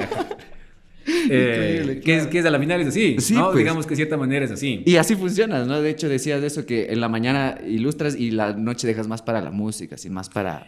Sí, porque además, claro, vos sabes, cuando tienes una banda, por lo general, no siempre, pero por lo general los tiempos de la noche son los que Sí. más se vuelven, funcionan mejor, me refiero, para todos, ¿no? Claro, Para todas las claro. partes, ¿no? Entonces, claro, en esos casos sí. Ahora, con el tiempo, ya dependiendo el proyecto en el que estés, o sea, ya, por decirte, en Frailejones, me acuerdo que nos funcionaba a todos ensayar en el día, más bien, en la mañana. Claro, pero Todos no había agarramos- como... no había cómo tomarse algo, quedarse ahí o quedarte de largo, ¿no? Ajá, Obviamente- es que la noche hace eso, ¿cachas? Claro, Ajá, claro que sí. de ley. Claro que sí. Pero sí, hay como esta figura, ¿no? Esta forma de que la gente puede interpretar eso, ¿no? Ujú. O sea, esta persona se mueve en este círculo de esta manera para en el otro círculo moverse así. Ajá. Aún así, yo trato de que sí haya una coherencia en las dos Exacto, propuestas. ajá. O sea, definitivamente. Y además Sí, por eso buscas. las vinculo mucho. Tanto Ujú. ya sea en Mamá Vudú como en Mundos y como en Frailejones. Siempre hay una carga visual muy fuerte que Ajá. hace que se entienda que también soy eso. No soy el que está cantando o tocando ahí, lo que sea. Sino también soy esta otra parte. Claro, ¿no? tú metes mano en toda la parte visual, has metido mano en la parte visual de Mamá Vudú y en todos tus proyectos. Sí, en todos he metido mano. En los últimos años, con Mamá Vudú ya no. O sea, le dejé al Edgar que haga eso. Ah, del putz. Sí, o sea, siempre estuve proponiendo cosas, siempre propuse cosas gráficas, lo cual también hacía que sea lindísima esa colaboración. Ujú. Pero después cuando ya regresamos, el Edgar tenía ideas y cosas y yo estaba con otras cosas también, entonces dije, ¿para qué vamos a estar como agotando Claro. recursos, ¿no? Más bien, Ajá. entonces el Edgar se puso a encarar más de eso, en estos, me refiero 2019 acá, Claro. mientras yo, en cambio, seguía sacando el disco de Frailejones, las portadas de los Ujú. sencillos y toda esa cosa. Ah, del putz. Pero siempre he estado como presente Cague. yo en el tema gráfico. Cae, claro, ajá, es que es una línea, es como justo lo que dices, de día uno, de noche otro, entonces sí Claro. tener esa línea es importante a veces también, como saber cómo funcionas para uno y cómo funcionas para el otro. Y háblame un poco de eso, de ya como de la parte de la ilustración y también como de moverse así aquí, porque como tú mismo dices, afuera te conocen más por lo otro, pero aquí tal vez es más por Mamá Vudú. ¿Cómo fue, qué referentes tenías para cuando recién empezabas a querer publicar tu primer libro, para empezar justo a hacerte un nombre también como ilustrador y como escribir libros y publicarlos? Claro, o sea, imagínate, cuando yo empecé ya como conscientemente, ¿no? Ujú. A querer convertirme en un ilustrador, estamos hablando del momento en el que yo me vine a vivir acá, ¿no? O sea, Ajá. inicios de los años 2000, que cuando yo ya dejé Ambato y toda la cosa. Ajá. Entonces, pasó algo muy parecido a lo que estaba pasando con la música, que es, o sea, cuando nosotros estábamos como Mamá Vudú en estos años que hablábamos, ¿no? Por ejemplo, en el año del Pululagua. Ya. Ese grupo de bandas es un grupo súper importante para la historia de la música ecuatoriana, ¿no? El más, ¿no? Ajá. Sí, es muy diferente a lo que pudo haber en los 80s, que fueron pocos casos Sí. y tal vez no tan trascendentes, pero en ese caso estamos hablando de bandas, Y sin mucho registro. ajá, y sin mucho registro. Entonces, eso mismo empezaba a pasar acá con la ilustración y con la escritura y con la literatura infantil y juvenil. Ya. Entonces, en esos años en los cuales yo como que ya me propongo ser eso, empezaba como a ver esta explosión de voces. Entonces, En la ilustración. en la ilustración y en la escritura también. Ya. Y o sea, en la literatura infantil y juvenil en general. Ya. Tanto ya sea por el texto o por la imagen. Ok. Entonces, digamos que logré entrar en esa camada justamente de autores, ¿no? Mujeres y hombres, que lograron dar como este paso más en firme, digamos, sobre lo que iba a pasar con la literatura infantil y juvenil ecuatoriana. Como dando un precedente. Digamos sea, como los pasitos de cómo hubiera sido. ¿no? Como una base, ¿no? Exacto. Ajá. Entonces, claro, o sea, yo empecé por el lado de la ilustración, empecé a trabajar muchísimo acá con muchas autoras y autores, con casi todos, yo diría, de esa época. Ajá. Pero al mismo tiempo me puse el firme propósito de yo también contar mis historias. Entonces, mientras iba acompañando historias, especialmente, no sé, pues ponte de la María Fernanda Heredia, que es una queridísima amiga mía y con la cual he trabajado un montón de libros. Ajá. Mientras hacía eso, yo ya dije, voy a empezar a contar lo mío. Entonces, eso es lo que he ido haciendo. O sea, y ahí es cuando yo también me doy cuenta, que, bueno, es triste decirlo igual, pero al final es cierto, que el país se iba quedando chiquito. Porque claro, o sea, propuestas que yo tenía acá no funcionaban porque simplemente no había un final feliz o se sentía muy nostálgico un libro, lo que sea. Qué verga, ¿no? Entonces, claro, yo tenía que empezar a abrirme campo hacia otros lados. Y tan es así que, claro, o sea, pues mis libros no se publican en Ecuador, pues. Mis libros se publican afuera. O sea, de hecho, no todos los libros llegan, lastimosamente, no todos llegan acá. ¿Qué foco y sí es una pena porque a la final, digamos que veo que pasa el tiempo y no hay un cambio con eso, ¿no? Las editoriales que están acá todavía siguen siendo como un poco reacias al tema de encontrar otro tipo de historias, no sé. Aparte que, bueno, no solo es eso, es el tema de que uno lo que más me gusta hacer a mí, mejor dicho, es libro álbum, ¿no? Sí, el libro álbum es este libro que tiene mucha imagen y más poco imagen texto, que ¿no? poco texto. Ajá, claro. Y en Ecuador no se publica libro álbum, ¿no? Entonces, los casos de libro álbum que existen acá han sido de editoriales independientes. Entonces ahí también dices, claro, a ver, o sea, ¿cómo puedo publicar acá? Tengo que publicar afuera, porque lo que yo quiero hacer definitivamente es libro álbum, entonces, ¿qué es lo que más me llena? Entonces, claro. Así fue, o sea, como que ahí, y entonces en ese transitar, en ese paso a paso, fui logrando hacerme como este nombre de alguien que de cierta manera se sentía que propone, no sé cómo se ve afuera, pero me imagino que se sentía que había una propuesta interesante. Claro, distinta. es que es un género distinto, como, no sé, me evoca bastante esto de lo que le pasó a esta banda Sexores, que ellos hacen shoegaze, y aquí no existe el shoegaze prácticamente, o sea, no hay un fanbase grande para que aporte esa cosa, y ellos son conscientes de eso y por eso se van a otros lados, se van a vivir a otros lados y allá sí pegan.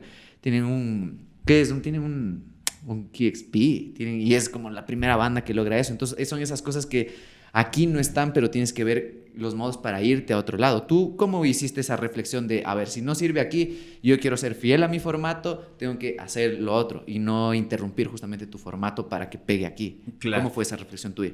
O sea, pensar más ampliamente, definitivamente, ¿no? ¿Te dijeron, No, me dijeron, dices. Ajá, sí, te dijeron como que, oye, pero piensa en publicar acá. No, siempre fue un interés mío. O sea, yo siempre no he sido esa persona que defiende como a capa y espada lo que es Ecuador, ¿no? Como tal. O sea, a lo que voy es que yo no soy esa persona que dice, porque hay que consumir porque es ecuatoriano. O sea, no, si está hecho en Ecuador está bien. No, nada que ver. Eso es como limitarte y eso es como... A ver, no, o sea, tenemos que ser caridad. Tenemos que ser críticos, tenemos que ser súper críticos con lo que hacemos, ¿no? Y claro, o sea, la crítica que está bien dirigida, que es constructiva, siempre va a estar bien. Ahora, claro, si te encuentras con una crítica que solo quiere echar basura, claro, ¿de qué estamos hablando? No tiene ni sentido pararle bola a eso, ¿no? De ley. Pero en ese caso, claro, o sea, yo siempre traté de ver las cosas como de una manera más universal, ¿no? Y entonces, claro, ahí están los referentes que uno tiene, ya tanto en la música, en el cine. A mí me gusta muchísimo el cine, en la literatura. Entonces, como que había esta intención. Entonces yo dije, lo que voy a hacer es, en su momento, antes, imagínate, todavía no es que el internet no es que era la herramienta que es ahora. Entonces empecé a mandar muchos trabajos a concursos, propuestas, ¿no? De físicas, ¿no? No de pagarte vos el valor que es mandar algo a España, a México, a donde sea. Claro. Y con eso empezar a hacerte más visible. Y claro, por el otro lado, las bases que sí senté aquí en Ecuador, cuando te cuento que ilustré muchísimo para todos estos libros del inicio, ya habían ido haciendo un nombre. Entonces, claro, o sea, cuando alguien de afuera buscaba por ahí algún libro ecuatoriano, se encontraba que estaba justamente por ahí, aparecía mi nombre. Buenísimo, claro. Entonces, claro, eso ligado a lo que te contaba antes de por ahí ganarme un par de premios que fueron importantes, hizo que ya, como que los pasos sean cada vez más sólidos, digamos. Y de ahí hasta acá, pero eso no significa que ya, o sea, que ya está haya hecho sido un un camino. gran, exacto, nada, o sea, lo que nosotros hacemos es un tema de resistencia brutal, o sea, mantenerse. La otra vez me preguntaban, o sea, alguien me preguntó en una entrevista o sea, ¿qué es como lo más complejo de hacer lo que yo hago? Y yo decía, mantenerte. Claro. Porque claro, o sea, mantenerte con una línea que se vea potente, que se vea sobre todo con una línea que se vea que propone todavía. Y ponte, eso es lo que yo creo que tal vez a veces tenemos que lograr. Por ejemplo, si hablamos de la música, o sea, a veces nos enamoramos mucho de las bandas como tal. Simón. Pero tal vez, o sea, pero las bandas también hay que dejarlas ir, o sea, ¿no? O sea, a mí una de mis bandas favoritas es R.E.M. y yo lo seguí desde siempre, y cuando cumplieron 30 años de banda, ellos decidieron irse con un discazo además, y yo dije, qué increíble, porque yo ya no podía ser ese fan que iba a defender a capa y espada a esta banda, porque yo sentía que ya no venían con el mismo nivel que hacían el Automatic for the People en el 92, ¿cachas? Entonces, fue increíble que la misma banda reflexione y diga, ya es el momento, ¿no? Hay que irse de la fiesta cuando es el momento indicado, pues. Claro. Es que es focazo. Sí, hay full gente que no escuchan el disco y es su banda favorita y dicen, ya, sí me gusta, sí. Claro. Y ni siquiera existe como esa intención de tener una crítica constructiva hasta para lo que tú consumes. Claro. Es lo caso. Oye, sí es verdad esto del aguante también. Pasa mucho también en la música aquí, como que el aguante hace como que tengas incluso una trascendencia más amplia en la historia también de la música o lo que sea artístico. Aquí creo que pasa bastante eso. Tú, háblame un poco de esta parte que a mí me interesa un montón, que veía también que lo hablabas, que tiene todo que ver con el soltar y con esto de saber bajar ideas de otras personas. Tú trabajabas full con la María Fernanda Heredia, trabajas full con ella. ¿Cómo es eso de poner la imagen al texto de alguien más? ¿Cómo ha sido? Porque tú los dices, con ella tienes una química bastante bacán, sí, ¿no? Como que hay una química laboral. Sí, con ella es que, claro, somos muy amigos, entonces, y nos conocemos muchos años. Entonces, todo ese proceso de aprendizaje, digamos, lo hemos hecho juntos, ¿no? Y hay una metodología entonces, entre los dos. Sí, es muy similar a la música, ¿verdad? Porque es como esa complicidad que se va generando. Digamos, tú tienes una complicidad con tus compañeros de banda, ¿no es cierto? Que pues, solo le regresas a ver al otro y el otro ya sabe más o menos hacia dónde va. Claro, ¿no? Ya no es verbal. Vamos a parar, o vamos aquí vamos a hacer un quiebre, no, aquí nos vamos a ir hacia abajo, hacia arriba, o sea, ¿no? Claro. Y esa complicidad también se da en los libros. Entonces, con la María Fernanda, siempre hubo como una relación inmediata de esta complicidad. Y se fue haciendo cada vez más visible, se sentía cada vez más fuerte. Entonces, casi que ni siquiera tenemos que conversar mucho, sino simplemente, o sea, hay esta historia, voy a tratar de encontrar las imágenes indicadas para tu historia, porque en este caso yo estoy acompañando una historia que no es la mía. Claro. Y a la par mismo también voy a tratar de colocar un poco de mi historia en estas imágenes, porque al final eso es lo que haces también, con estas dobles lecturas que hablábamos un rato. Claro. Y ahí se van encontrando esos dos lenguajes. Entonces es lindísimo. Es lindísimo porque aparecen resultados inesperados, que es lo que hablábamos también hace un rato con el tema de la música, ¿no? Claro. O sea, como, yo iba a contar por aquí, pero estos colores que decidí utilizar, esta paleta cromática que decidí utilizar, me mandó por otro lado. Ajá. O este personaje que yo en un momento lo vi que era pequeñito, terminó creciendo tanto que tengo que contarlo casi del tamaño de la página, ¿no? Y eso ya te da una lectura nueva, ¿no? Ajá. Entonces, ¿Y cómo es ese diálogo como ya de la parte? Porque supongo que a ti te dan como una base en donde tú montas los personajes, las ilustraciones, y luego hay una edición de eso. ¿Cómo es esta parte tuya como de recibir el comentario y de cambiar cosas? ¿Te encariñas con las cosas que a veces haces y de la nada te toca cambiar? Sí, siempre te va a pasar eso, pero con el paso del tiempo te vuelves mucho más tranquilo, sobre todo sabes aceptar más. A veces se piensa que Capaz que cuando estás más grande, más adulto, se piensa como que ya sostienes lo que tienes y que eso es lo tuyo, ¿no? Pero más bien creo que es lo contrario. O sea, la juventud es arrogante. O sea, hay una arrogancia en la juventud, ¿no? O sea, yo cuando era chamo, yo ya, los primeros libros ya decía, no, ya soy el gran ilustrador, ¿no? Claro. Y las primeras canciones ya... Claro. Y después digo, no, nada que ver, ¿no? Eso no. Entonces ahora más bien, ¿no? Cada vez como que, si tú sabes que los comentarios vienen... bien dirigidos y están logrando aportes significativos, tú simplemente sueltas. Otra vez estamos hablando de soltar, ¿no? Claro. Entonces, sí me ha pasado muchas veces, las dos cosas me han pasado. Me ha pasado que lleguen cosas muy puntuales de los editores, porque además hay que tomar en cuenta una cosa, que en la figura ya de los libros existe un editor, ¿no? Que es como un productor en el caso de la música, ¿no? Entonces el editor funciona como un puente, ¿no? entre el escritor y el ilustrador y ilustradora, ¿no? Y ese editor es el que guía de la mejor manera las cosas para que justamente los egos de las otras dos personas, porque además son dos autores, no estamos hablando de que es autora solo la que escribe o el que escribe y el ilustrador, no, estamos hablando de que son dos autores puntuales. Claro.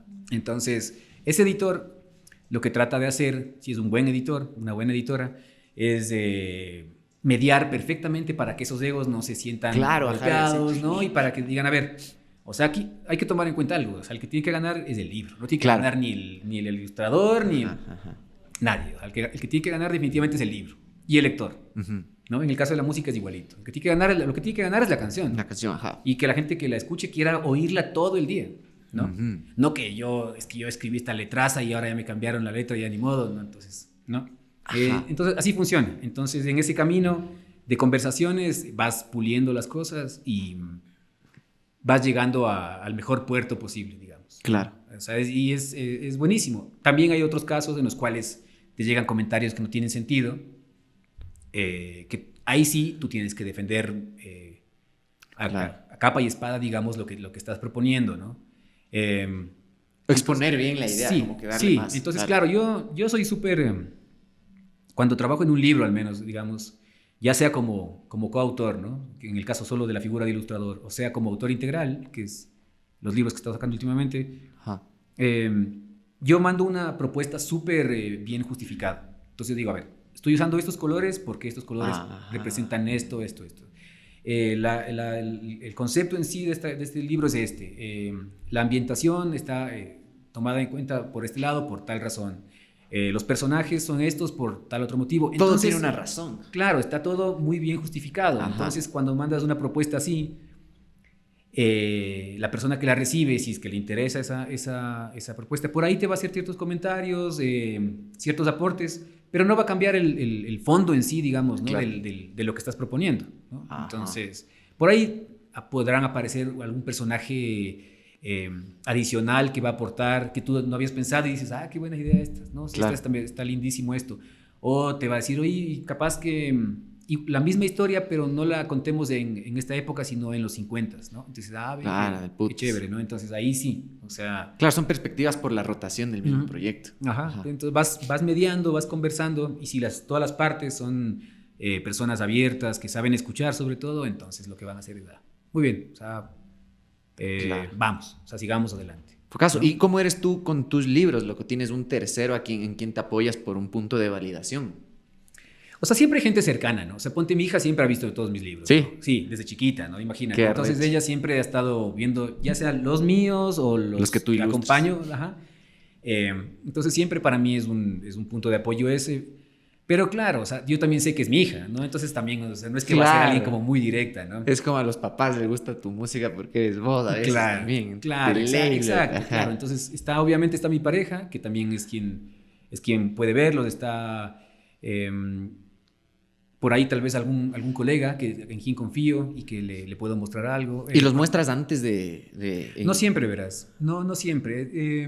Hay veces que sí he mostrado proyectos, hay veces que me los he guardado completamente. Hasta que estén listos. Hasta que estén casi listos. Aún así yo sí soy mucho de compartir, ¿sí? No soy esa persona que está trabajando así como escondida, ¿no? Para después solo salir con una cosa increíble.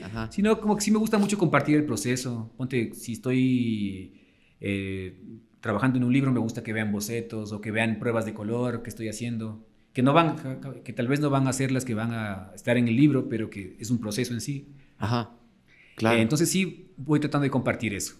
Buenazo.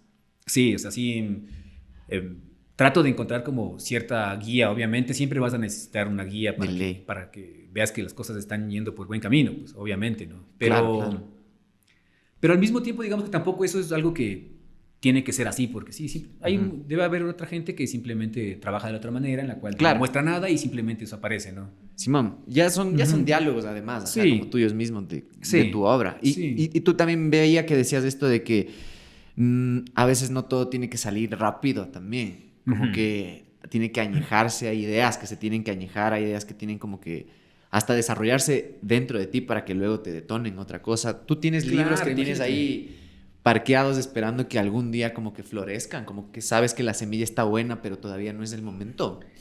Sabes que tengo por ahí unas ideas que las he guardado. Por ahí tengo ideas que están ahí guardadas. Y sí pasa eso, claro. Ponte, yo tuve un libro que se llama 10 canciones infinitas, que lastimosamente no se encuentra acá, que se publicó en Colombia. Ok. Ese libro tardó más de 10 años en publicarse. ¿En serio? Ajá, y estuvo ahí guardado por mucho tiempo. Un tiempo lo trabajé mucho, un tiempo lo mostré. Ese libro, por una u otra razón, no me lo publicaban, ya sea por una cosa, por otra. Gracias a esas enseñanzas, a ese muestreo, digamos, más bien me aparecían otros proyectos, lo cual me parecía lindísimo. Que me decían, oye, me gusta esto, trabajemos otro proyecto con esta idea y después lo vemos, ¿no? Alguna cosa así. Entonces, ese libro, entre que lo mostré, no lo mostré, lo guardé y lo retoqué 1000 veces, se demoró 10 años. Y se terminó publicando en pleno año de pandemia, en 2020, y el año anterior se ganó un premio y toda la cosa. Y claro, de ahí dices eso, o sea, hay que aprender a ser paciente, pues. O sea, no todo es para ahorita, ¿no? O sea, ponte, hay canciones mías que, o sea, no sé, a ver si me acuerdo de alguna así puntual, por decirte, hay una canción de Frailejones, que es de las que más le gusta a la gente, que se llama 10.000 historias. Es una canción de un corte bien pop, que la música apareció súper rápido y la letra no aparecía. Y yo me acuerdo que ya la estábamos ensayando, en esa época todavía no estaba el Alex, con nosotros estaba la Fiore, en la primera formación, digamos, formal, ¿no? Y la Fiore me decía, le encantaba lo que yo estaba tarareando, ¿no? Le encantaba eso. Y decía, pero yo nunca llegaba al siguiente ensayo con la letra. Y me decía, ya acaba la letra, claro, o sea, ya queremos tocar esto en vivo, porque esta es la canción que así nos va a hacer que nos escuchen. Así. Claro. Y creo que me demoré un año. ¿En serio? Sí, en serio. Ajá. Pero, ¿y por qué crees que es? ¿No te sentabas o no había como esa necesidad de sentarse? Sí, o sea, no, como te dije al inicio, no quería forzarlo. Ajá. Entonces, si no llegaba era por algo, o sea, siempre trato de pensarlo de esa manera, ¿no? Entonces, si no llegaba era tal vez porque no terminaba de cuajar así como tal, entonces, y después ya llegó y es una de las letras que más me gustan, ponte, ¿no? Entonces dices, qué bueno. Sí puede, o sea, sí hay esta otra figura, ¿no? En la cual si te sientas todos los días a escribir, a dibujar, a tocar, lo que sea, siempre vas a sacar algo que vale la pena. Por estadística, ¿no? Algo va a salir, Aún así, no vas a sacar 365 canciones nunca, ¿no? O sea, en el año, ¿no? O sea, obviamente pueden salir ideas por ahí. Por ahí puede aparecer un detonante en ese día. Ya después de tocar 10 horas la guitarra, de ley que te va a asomar una... Claro. ¿no? O el piano, lo que sea, te va a asomar por ahí una cosa que dices, wow. Ajá. Y eso no significa que vaya a partir y convertirse en una canción. Ajá. Igual en el caso de los libros, ¿no? Claro. O en un guión de cine, lo que sea, ¿no? Entonces es eso, es saber cuándo tomar las cosas y como trabajarlas y no presionarlas, no forzarlas, ¿no? Irlas como trabajando ahí. Ajá. Y ya, o sea, obviamente yo tengo canciones que han salido en un día, igual. Claro. ¿no? Así como la otra, te cuento que se demoró un año en la letra. Simón. Hay otras que me he sentado y con los acordes y ha salido en un solo día toda la canción, ¿no? Ajá. Y eso, y en los 3 proyectos que tengo, digamos, más visibles. Sí hay una mística en eso, ¿no? Sí, es súper extraño raro. Cómo funciona eso, es súper extraño. Sí, hablábamos justo cuando fuimos a Cuenca con el cantante de La Madre Tirana de Jodamás, también el José Orellana, y ese man decía eso, pues que el man tiene igual la melodía y el día que ya le toca traquear la voz, ahí recién empieza a balbucear letras y a botar sí, escuché letras. algo de eso, sí. Y es como, y el man dice, si tiene que ser, va a ser, si no... Ponte, eso me parece loquísimo. Eso me parece loquísimo porque, chuta, no sé. O sea, no sé qué tanto podría yo... Arriesgar a eso. Sí, es que, ponte, una de las cosas que yo más valor le doy a la música es la letra, justamente. O sea, le doy muchísimo valor a la letra. Y es algo que, si te fijas, no se da tanto eso. O sea, y no me refiero solo en Ecuador, me refiero en general. En general, hay un montón de letras de canciones en inglés, porque obviamente con todo el bagaje que tenemos de música que hemos recibido, y que después te pones a ver la letra y dices, qué espanto, ¿no? Pero obviamente funciona en la canción y lo que sea, pero vos ya como creador no te ves cantando eso. Claro. Dices, no, yo no me veo haciendo así como diciendo estas palabras sin sentido, no. Entonces, claro, yo no podría hacer ese ejercicio por esta razón, porque es como... Eres más... Tengo que lograr... Sí, soy mucho más minucioso en eso. En pulir esa idea y toda la cosa, ¿no? En encontrar las palabras adecuadas, ¿no? O sea, las palabras muy precisas para poder tratar de contar lo que quiero contar, ¿no? ¿Y qué tanto tú juegas como que ya teniendo una letra base y a esa letra le vas cambiando palabritas, buscando... Sí, bastante. Eso sí, claro, eso bastante, ¿no? Eso pasa mucho, ¿no? De hecho, eso sí, incluso ya ha habido momentos en que justo antes de entrar a grabar en el estudio, cambio palabras, ¿no? Eso sí pasa, pero ya no es algo tan fuerte, ¿no? Entonces dices, claro, o sea, aquí dices en esta letra coloqué sombra en tal parte, pero funciona mejor viento, ¿no? Por hablar cualquier cosa, ¿no? Claro. Entonces dices, esto tiene mucho más sentido, esto encadenó mejor a lo que venía yo diciendo antes, lo cambias, hace rato tachas y cantas así, grabas así.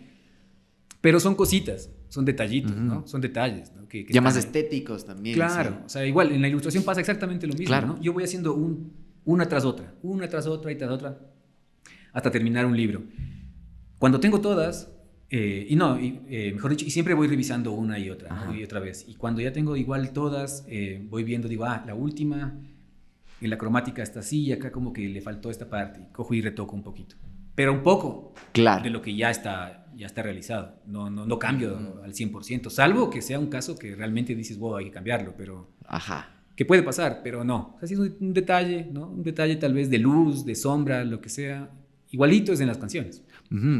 ¿Tú te refieres como que a estos procesitos que son iguales a la música en la ilustración, o es al revés? Los de la ilustración los ves en la música. ¿Cuál es el que pesa más? Porque ayer justo hablaba en un podcast que hay esto de, no sé, hablamos de los multiinstrumentistas y de las actitudes que tiene cierto instrumentista por el instrumento, como que los bajistas tienen cierta huevada de personalidad, los bateros otra, los guitarristas lead otra, los cantantes otra.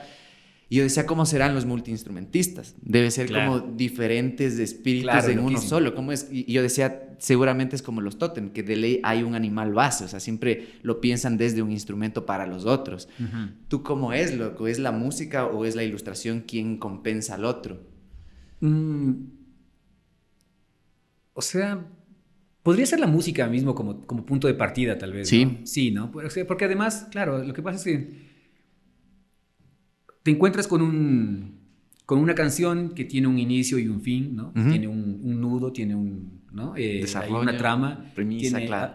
La canción tiene un ritmo, tiene melodía, ¿no? Tiene una armonía, ¿no? Tiene una letra, obviamente.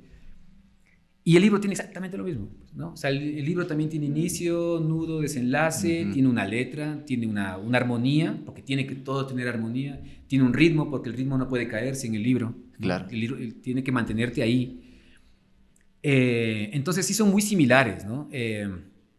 Pero claro, o sea, si ya me preguntas eso así directamente, diría, claro, o sea, como que tomo esta analogía, esta forma de ver las cosas desde la música, ¿no? Desde la música. Eso no significa que yo sea una cosa más que la otra, simplemente es una cosa que se alimenta de la otra. Es de donde agarras la filosofía para alimentar otra cosa. Exacto, claro, sí, desde donde encuentras los elementos suficientes para que eso se sostenga, ¿no? Claro, loco, qué foco, loco. Oye, un poco para terminar, cuéntame un poco de tu infancia, loco. Cuéntame un chance. Yo no sabía que tu viejo era artista plástico, loco. Sí. Cuéntame un poco como de esas primeras imágenes que fuiste viendo y teniendo este apego también como por la ilustración, el arte y en general como de consumir arte.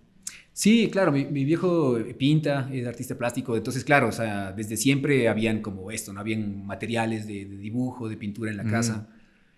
Siempre había mucha música también. ¿Qué escuchaba tu viejo? Mucha música de lo que hablábamos al inicio, de esta balada hispanoamericana, me refiero, ¿no? O sea, entonces música de autor de esa época, o de intérprete más bien, ya sea desde Mari Trini y los Iracundos hasta Leo Dan y Rocío Dúrcal, ¿no? Arrechado. Claro, mis papás oían eso. Y también por ahí música folclórica, también habían cositas por ahí también. Casi nada de música en inglés, casi nada. Pero yo no fui ese, y siempre lo digo, pues, no fui ese niño que ya estaba, que tiene fotos con la guitarra en la mano y que tiene fotos dibujando, ¿no? No, o sea, yo me fui encontrando en el tiempo, en el camino, y ni siquiera fue una presión de tu viejo. No, para nada. O sea, obviamente las cosas estaban ahí y en su momento yo sabría si las tomaba o no. Después hubo una ruptura, tuve que irme a vivir a Colombia, que te contaba, y ahí las cosas cambiaron. Después regresé, volvieron a cambiar las cosas, y en eso como que iba tratando de encontrarme, ¿no? Entonces, yo no soy esa persona que dice, no, sí, o sea, porque hay mucha gente que lo dice y que me imagino que está bien, decir que no, desde niño, yo me acuerdo que nunca solté el lápiz, ¿no? O que me acuerdo que desde que encontré el bajo, la guitarra, el piano, nunca más lo volví a soltar, el violín. No, yo solo fueron herramientas que me encontré después para contar historias. Entonces, lo que hago es contar historias con esas herramientas, pero eso lo encontré ya en una edad mucho más avanzada y más clara. Obviamente en la juventud, ¿no? Tampoco es que a los 30 años, ¿no? Claro. Que estaría bien igual. Sí, estaría muy bien. Total, pero en este caso no, o sea, fue en un momento en el cual dije, sí, esto siempre me ha acompañado, pero nunca me lo he propuesto. Entonces, en las dos cosas soy autodidacta. Yo nunca estudié música y nunca estudié ilustración, ¿no? Y tampoco estudié como para contar una historia escrita, porque también tengo libros escritos, guión, nada de eso, ¿no? Entonces, solo fue prueba y error, ¿no? Y ahí dale a ver si se logra y claro. Si no, pero ahí volvemos al tema de la presión, pero sin tampoco decir, a ver, yo tengo que hacer esto, yo tengo que aprender a tocar la guitarra, o sea, yo tengo que aprender a dibujar o a escribir guiones para teatro, para cine, para lo que sea. ¿Cómo le hacías, loco? Porque justo autoeducarse es como que uno mismo tiene que exigirse más también. Sí, entonces, es muchísimo. O organizarse mejor. ¿Cómo le hacías? Muchísimo. ¿Cómo adquirías información y te autoeducabas en estas dos cosas que ahora son parte de tu vida totalmente profesional y personal, loco? O sea, ser como súper, no sé, o sea, trabajador en sí, ¿no? O sea, ser como, dedicarme a día a día. Yo me acuerdo que cuando aprendí a tocar la guitarra tenía estos cancioneros de guitarra fácil. Me encerré 3 meses en mi casa. 3 meses. En mi cuarto, en Ambato. Y fueron como 3 meses en los cuales mis amigos no me veían, ¿no? ¿En serio? Entonces como que decían, ¿qué onda? O sea, como, ¿qué pasó? ¿No? Yo decía, no, estoy ocupado, estoy estudiando, lo que sea. Cualquier cosa me inventaba. Hasta que un día me pasaron a ver para ir a tomar un trago ahí, a sentarnos en la esquina. Ahí pasábamos en la esquina de mi casa. Y yo salí con una guitarra. Y los manes así como me quedan viendo así como, ¿ya? ¿Y qué? O sea, ¿a dónde vas a empeñar esta cosa, no? Claro. Entonces yo me senté y me mandé un repertorio que nos acompañó casi toda la noche. ¡Qué arrecho! Es la primera vez que tocaste así para gente ahí. Sí, con mis amigos. Arrecho. Y muchas de estas canciones que te cuento. Y por ahí sí habían canciones de los Beatles, ¿no? Por ahí habían algunas cosas en inglés también. Claro. Pero muchas canciones en español, mucho rock latinoamericano. Por ahí había Soda, había Café Tacuba, había Maldita Vecindad, Caifanes. Claro. Pero fue así, pero fue encerrarme. La exigencia venía como desde el apego a la actividad. Sí, claro. Entonces fue encerrarme. Pero ahí sí, no desde la presión, sino desde la pasión. Claro. Sí, esa es la gran diferencia. No me encerré a decir, a ver, yo me voy a convertir en esto. No, yo me encerré a cumplir una cosa en la cual yo creía, quería, me gustaba y me apasionaba. Entonces dije yo, siempre he querido tocar la guitarra y como que nunca me lo propuse ya muy en serio. Entonces, a ver, igualito fue con la ilustración y el dibujo. O sea, no es que dejé de dibujar, digamos, porque siempre de una otra manera estás como dibujando, soltando alguna idea. Pero en un momento, claro, o sea, yo quería hacer cómic, entonces me puse a estudiar cómic. Después me apasioné por la ilustración infantil y juvenil y me puse a estudiar eso, pero siempre desde la casa. Entonces iba a librerías, me compraba libros, copiaba un montón, porque así se aprende, claro. ¿sabes? ¿No? Es como sacar covers. Claro, en la música es igualito. En la música empiezas copiando, no sales con un repertorio de 10 canciones tuyas. Obviamente, o sea, me imagino que habrá gente, pero o sea, uno no es. No, al menos yo no. Claro. De ley. No creas nada en realidad, solo condensas cosas. Entonces sales copiando. Ajá. Y así igualito era con la ilustración. Entonces mi línea gráfica era una suma de partes ahí, de un Frankenstein ahí extraño, pues, ¿no? Ajá. Pero ahí con el tiempo vas encontrando una voz que es igualito con la música. Por eso, o sea, como que todo el tiempo que hemos hablado ahorita se van uniendo estas cosas. Ajá, ¿no? es que no hay como deslindar una de la otra. No.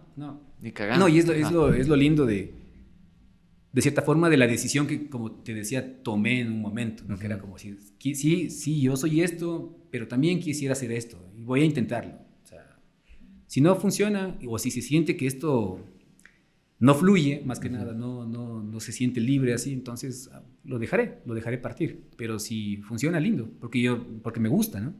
Qué arrecho, loco. Oye, ñaño, qué del putas conversar contigo, qué arrecho que te hayas caído, en serio, qué bacán.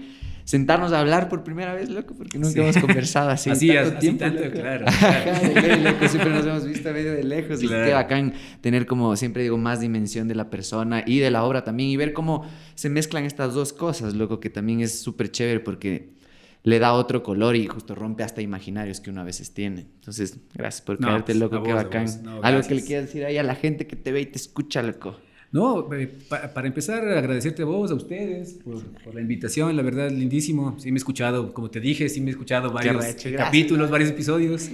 Parece buenísimo porque claro, o sea, el momento de sentarte a conversar con alguien, vos hablando además desde el lado que conoces, pero también yéndote por otros caminos, permites que la gente vaya conociendo más lo que está pasando acá, ¿no? Que es súper importante eso, ¿no? Es súper importante que la gente sepa apreciar lo que se hace acá sin necesidad de caer en lo que hablábamos un rato, que es esto de a mí me gusta porque es de aquí, no, nada que ver, sino más bien lo aprecio porque se siente que es nuestro y se siente que es único, ¿no? Que pertenece a un lugar. Entonces me parece buenísimo que tengan este espacio, o sea, más bien todo lo mejor para ustedes, lindísimo, y que la gente pues nada, que siga escuchando esto, que siga yendo a los conciertos, que siga confiando en que los días que vienen de una otra manera serán diferentes y volveremos a encontrarnos, ¿no? Es súper necesario eso. Ahora nos hemos dado cuenta la importancia de ese abrazo en persona, ¿no? De esa cercanía, ¿no? Ajá. Y eso tiene que volver a pasar.